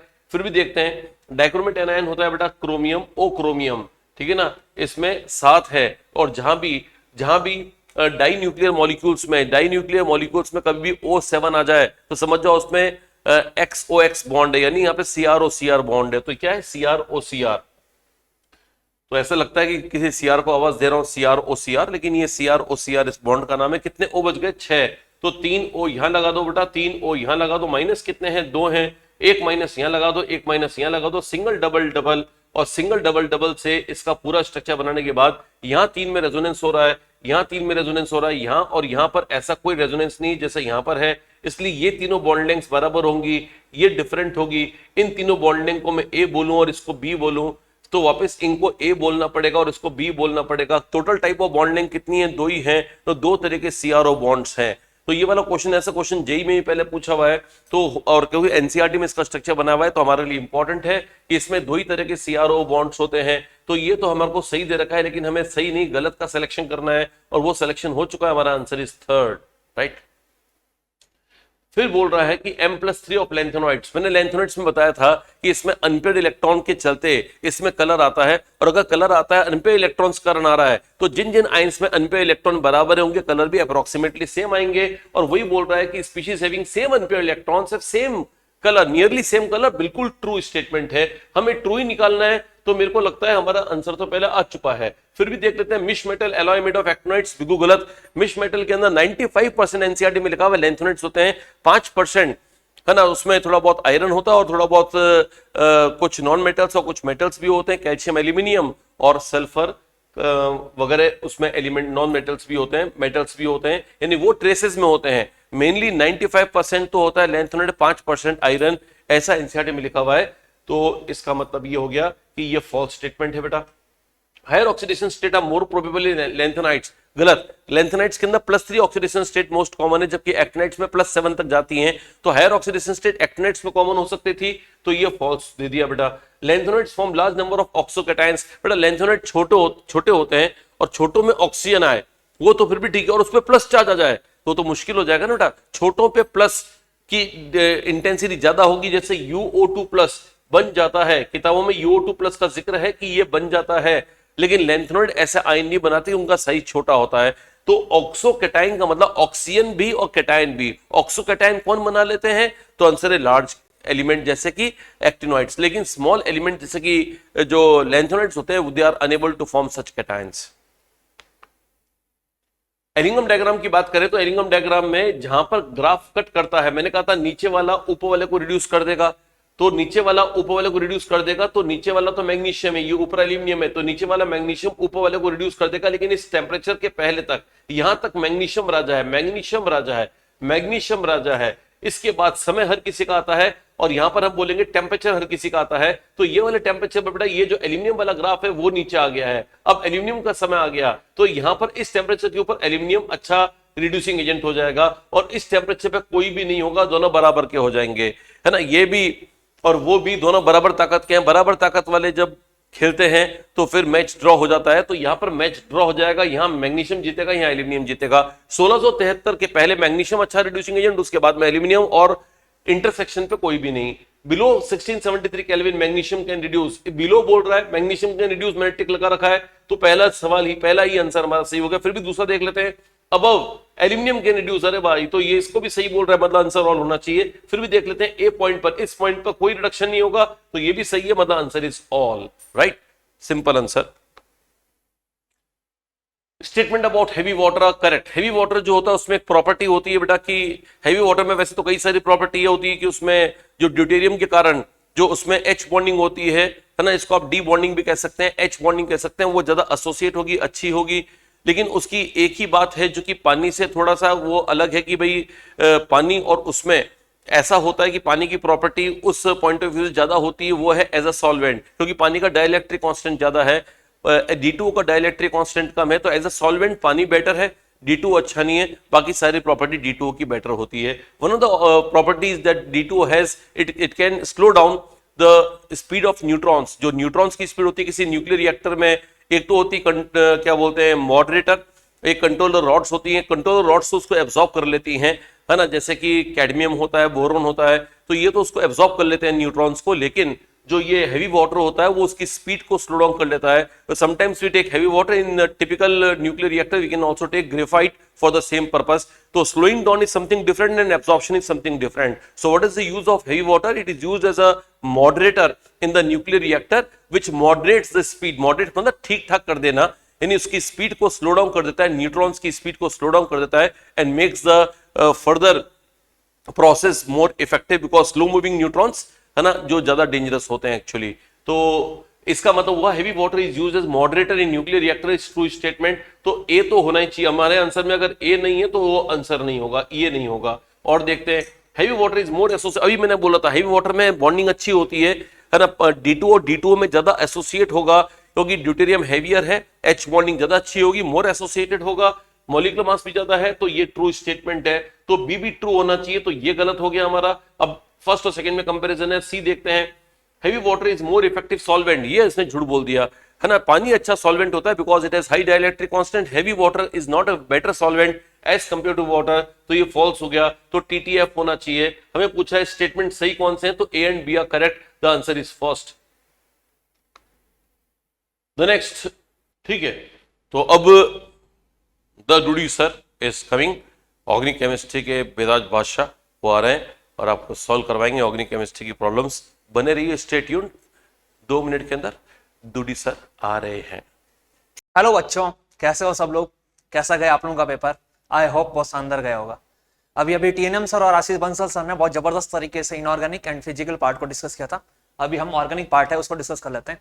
ऑर्गेनिक में इस बार बहुत कम सिलेबस था, बायोमॉलिक्यूल और केमिस्ट्री एंड लाइफ था, जो कि थोड़ा थ्योरेटिकल चैप्टर है। ठीक है, तो स्टार्ट करते हैं। Question number 1, glucose and fructose can be differentiated by. Glucose and fructose को आप किससे जो है डिफरेंशिएट कर सकते हो? हम जानते हैं ग्लूकोज में एल्डिहाइड ग्रुप होता है और फ्रक्टोज में कीटोन ग्रुप होता है। ठीक है, और हमने पढ़ा है कि जो एल्डिहाइड्स होते हैं वो टॉलन टेस्ट देते हैं और बेनेडी टेस्ट देते हैं। ठीक है, तो ग्लूकोज टॉलन और बेनेडी टेस्ट देता है, और हमने पढ़ा है कि जो कीटोन होते हैं वो टॉलन टेस्ट नहीं देते हैं, बट अल्फा हाइड्रोक्सी कीटोन होते हैं वो टॉलन टेस्ट देते हैं। And fructose is an example of alpha hydroxy ketone, because fructose में कीटोन के जो अल्फा पोजीशन है वहां पे OH ग्रुप होता है। तो जो फ्रक्टोज है वो एल्डिहाइड में कन्वर्ट हो जाता है, वो ग्लूकोज में कन्वर्ट हो जाता है, और इसलिए फ्रक्टोज भी टॉलन टेस्ट और बेनेडी टेस्ट देता है। ठीक है, तो ग्लूकोज और फ्रक्टोज ये दोनों ही टॉलन टेस्ट और बेनेडी टेस्ट देंगे, तो ये दोनों जो है वो टॉलन और बेनेडी से डिस्टिंग्विश नहीं हो पाएंगे। डिस्टिंग्विश कब होगा? जब एक टेस्ट देगा और दूसरा टेस्ट नहीं देगा, तभी तो डिस्टिंग्विश हो पाएगा। ठीक है, अगर बात करें ब्रोमीन वाटर, Br2 वाटर, तो ग्लूकोज है वो ब्रोमीन वाटर के साथ रिएक्शन करके ग्लूकोनिक एसिड देता है, बट फ्रक्टोज है वो ब्रोमीन वाटर के साथ रिएक्शन नहीं करता है, इसलिए ग्लूकोज एंड फ्रक्टोज को डिस्टिंग्विश डिफरेंशिएट करने के लिए ब्रोमीन वाटर है उसका यूज करते हैं। तो ऑप्शन 3 इज द करेक्ट। ठीक है, ओके, नेक्स्ट क्वेश्चन। हाँ, नेक्स्ट ये भी बायोमॉलिक्यूल से पूछा हुआ क्वेश्चन है। Which one of the following statement is not true? ध्यान से सुनना, नॉट ट्रू पूछा है रिगार्डिंग प्लस लैक्टोज। लैक्टोज के बारे में नॉट ट्रू है वो पूछा है। ठीक है, हम जानते हैं जो लैक्टोज होता है वो डाइसैकेराइड होता है। ठीक है, जब उसका हाइड्रोलाइसिस करते हैं तो लैक्टोज और जो है ग्लूकोज वो बनता है। ठीक है, और उसमें बीटा ग्लाइकोसिडिक लिंकेज होता है। तो चेक करते हैं option number 1, on hydrolysis plus lactose gives equal amount of glucose and galactose. तो ये तो ट्रू स्टेटमेंट है, ठीक है। लैक्टोज डाइसैकेराइड होता है जो उसका हाइड्रोलाइसिस करता है तो ग्लूकोज और गैलेक्टोज बनता है। सेकंड स्टेटमेंट क्या है कि lactose is beta glycoside formed by the union of A molecule of D glucose and a molecule of D galactose. ये भी सही है। जो लैक्टोज है वो कैसे बनता है, बीटा डी गैलेक्टोज और बीटा डी ग्लूकोज की अगर बात करें, बीटा डी गैलेक्टोज का C1 और बीटा डी ग्लूकोज का C4 के उनके बीच का जो ग्लाइकोसिडिक लिंकेज होती है उसको हम बीटा 1,4 ग्लाइकोसिडिक लिंकेज बोलते हैं। तो सेकंड स्टेटमेंट है ये भी ट्रू है, ठीक है। थर्ड क्या बोल रहा है कि लैक्टोज इज रिड्यूसिंग शुगर, बिल्कुल सही। अगर आप देखोगे कि लैक्टोज का जो एनोमरिक कार्बन है वहां पे OH प्रेजेंट होता है, मींस एनोमरिक OH प्रेजेंट होता है, और अगर किसी कंपाउंड में एनोमरिक OH प्रेजेंट होता है तो रिड्यूसिंग शुगर होता है, ठीक है। और हम जानते हैं all reducing sugar show mutarotation, जितनी भी रिड्यूसिंग शुगर होती है वो म्यूटर रोटेशन शो करती है, बिकॉज रिड्यूसिंग शुगर में एनोमरिक कार्बन पे OH प्रेजेंट होता है और वो एनोमरिक कार्बन पे OH प्रेजेंट होने के कारण उसके अल्फा और बीटा फॉर्म बन जाती है, तो म्यूटर रोटेशन शो करता है। तो एक स्टेटमेंट ध्यान रखना, all reducing sugars are show mutarotation. तो लैक्टोज रिड्यूसिंग शुगर है तो ये म्यूटर रोटेशन शो करेगा, बट इसने क्या बोला है, and does not exhibit mutarotation. तो थर्ड स्टेटमेंट है ये तो फॉल्स हो गया, ठीक है। एंड फोर्थ क्या है कि इसमें 8 OH ग्रुप प्रेजेंट होता है, बिल्कुल सही। लैक्टोज में 2 जो है लिंकेज होती है, एक गैलेक्टोज की होती है और एक ग्लूकोज की होती है, और दोनों में अगर देखोगे तो 4 टोटल 8 OH ग्रुप प्रेजेंट होता है, तो ये भी ट्रू है। तो फॉल्स स्टेटमेंट है ये पूछा है, तो फॉल्स स्टेटमेंट कौन सा हो गया, थर्ड हो गया, ठीक है। नेक्स्ट क्वेश्चन, हाँ ये भी बायोमॉलिक्यूल का क्वेश्चन है कि वाटर सॉल्युबल विटामिन कौन सा है। इंफॉर्मेशन बेस्ड क्वेश्चन है, एनसीईआरटी में डायरेक्ट लिखा है कि विटामिन बी एंड विटामिन जो सी होते हैं वो वाटर सॉल्युबल होते हैं। तो यहाँ पे ये ए है, ये बी है, ये ई है, ये के है, तो विटामिन बी है, ये वाटर सॉल्युबल है, ठीक है। नेक्स्ट क्वेश्चन, ये केमिस्ट्री इन एवरीडे लाइफ का क्वेश्चन है, बहुत ही फेमस क्वेश्चन है।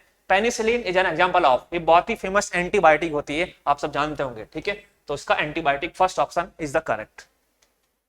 नेक्स्ट क्या है, ट्रांसक्लोजर, उसका भी एग्जांपल्स पूछे, ये एनसीईआरटी के एग्जांपल्स है, ये आपको डायरेक्ट इंफॉर्मेशन बेस ध्यान रखना है। तो इक्विनल है, ये ट्रांसक्लोजर होता है, ये भी आपको डायरेक्ट ध्यान रखना है, एनसीईआरटी में गिवन है, एग्जांपल्स गिवन होते हैं, ठीक है। नेक्स्ट क्वेश्चन, ये बहुत अच्छा क्वेश्चन है, बायोमॉलिक्यूल से पूछा हुआ क्वेश्चन है। इसमें क्या पूछा है कि which of the following properties of an open chain structure, open chain structure of glucose could not explain by a Bayer, ठीक है। हम जानते हैं जो ग्लूकोज है वो म्यूटर रोटेशन शो करता है, तो ओपन चेन से क्लोज चेन से ओपन चेन, इस तरह से कन्वर्ट होता रहता है, ठीक है।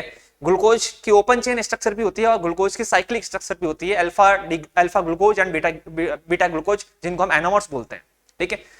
तो ग्लूकोज अगर एल्डिहाइड ग्रुप की रिएक्शन दे रहा है मतलब वो ग्लूकोज की ओपन चेन स्ट्रक्चर का एविडेंस होता है, बिकॉज ग्लूकोज की ओपन चेन स्ट्रक्चर में एल्डिहाइड ग्रुप प्रेजेंट होता है, ठीक है। बट ग्लूकोज की जो साइक्लिक स्ट्रक्चर्स होती है that is alpha and beta glucose, उसमें एल्डिहाइड ग्रुप एब्सेंट होता है। तो अगर ग्लूकोज एल्डिहाइड ग्रुप की रिएक्शन नहीं दे रहा है मतलब वो ग्लूकोज की साइक्लिक स्ट्रक्चर का एविडेंस है, ठीक है।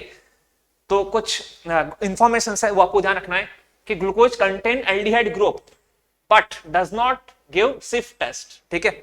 हमने पढ़ा है कि जनरली अगर किसी कंपाउंड में एल्डिहाइड ग्रुप प्रेजेंट होते हैं तो एल्डिहाइड टॉलेंट टेस्ट देता है, बेनेडी टेस्ट देता है, फेलिन टेस्ट देता है और सिफ टेस्ट भी देता है।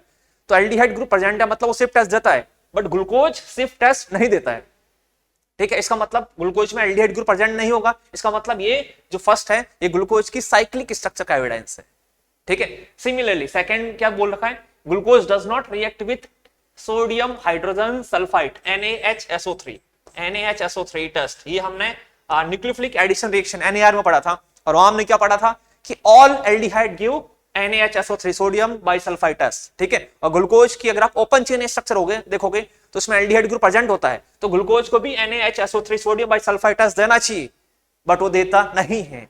इसका मतलब उसमें एल्डिहाइड ग्रुप एब्सेंट होगा और वो साइक्लिक स्ट्रक्चर का एविडेंस है, बिकॉज ग्लूकोज की साइक्लिक स्ट्रक्चर में एल्डिहाइड ग्रुप एब्सेंट होता है, ठीक है। और अमोनिया के साथ भी रिएक्शन नहीं करता है, ठीक है। तो ये दोनों फर्स्ट एंड सेकंड ये दोनों ग्लूकोज की साइक्लिक स्ट्रक्चर एविडेंस है। थर्ड क्या है, पेंटा एसिटेट ऑफ ग्लूकोज, जब ग्लूकोज का पेंटा एसिटेट होता है वो does not react with hydroxyl amine that is H2NOH, ठीक है। ये भी न्यूक्लियोफिलिक एडिशन रिएक्शन में हम पढ़ चुके हैं कि जो ऑल कार्बोनिल कंपाउंड्स एल्डिहाइड और कीटोन है वो हाइड्रोक्सिल अमीन के साथ रिएक्शन करके ऑक्सीजन बनाते हैं। तो अगर ग्लूकोज के पेंटा एसिटेट है उसमें अगर एल्डिहाइड ग्रुप प्रेजेंट हुआ तो उसको हाइड्रोक्सिल अमीन के साथ रिएक्शन करना चाहिए, बट ग्लूकोज है वो ग्लूकोज का जो पेंटा एसीटेट है वो हाइड्रोक्सिल अमीन के साथ रिएक्शन नहीं करता है। तो ये भी थर्ड भी ग्लूकोज की साइक्लिक स्ट्रक्चर एविडेंस है, मतलब फर्स्ट सेकंड थर्ड ये तीनों स्टेटमेंट ग्लूकोज की साइक्लिक स्ट्रक्चर का एविडेंस है। ठीक है, तो ऑल ऑफ दिस इसका आंसर हो गया, fourth option is the correct answer. Next, हाँ नेक्स्ट ये केमिस्ट्री न्यूरोलाइज से पूछा हुआ क्वेश्चन है, तो मैच करना इसमें आयोडोफॉर्म हम जानते हैं एंटीसेप्टिक है, तो फर्स्ट का बी हो गया, तो फर्स्ट का बी अगर देखोगे तो यहाँ पे है और यहाँ पे है। ठीक है, उसके बाद में अगर आप देखोगे नोवेस्ट्रॉल, ये एनसीईआरटी में गिवन है, ये एंटी फर्टिलिटी ड्रग होती है, तो सेकंड का डी होना चाहिए, सेकंड का डी फर्स्ट ऑप्शन में गिवन है, तो इसका according first option is the correct answer. ठीक है, नेक्स्ट, ओके मेरे ख्याल से इतना ही क्वेश्चन होंगे। Okay, thank you.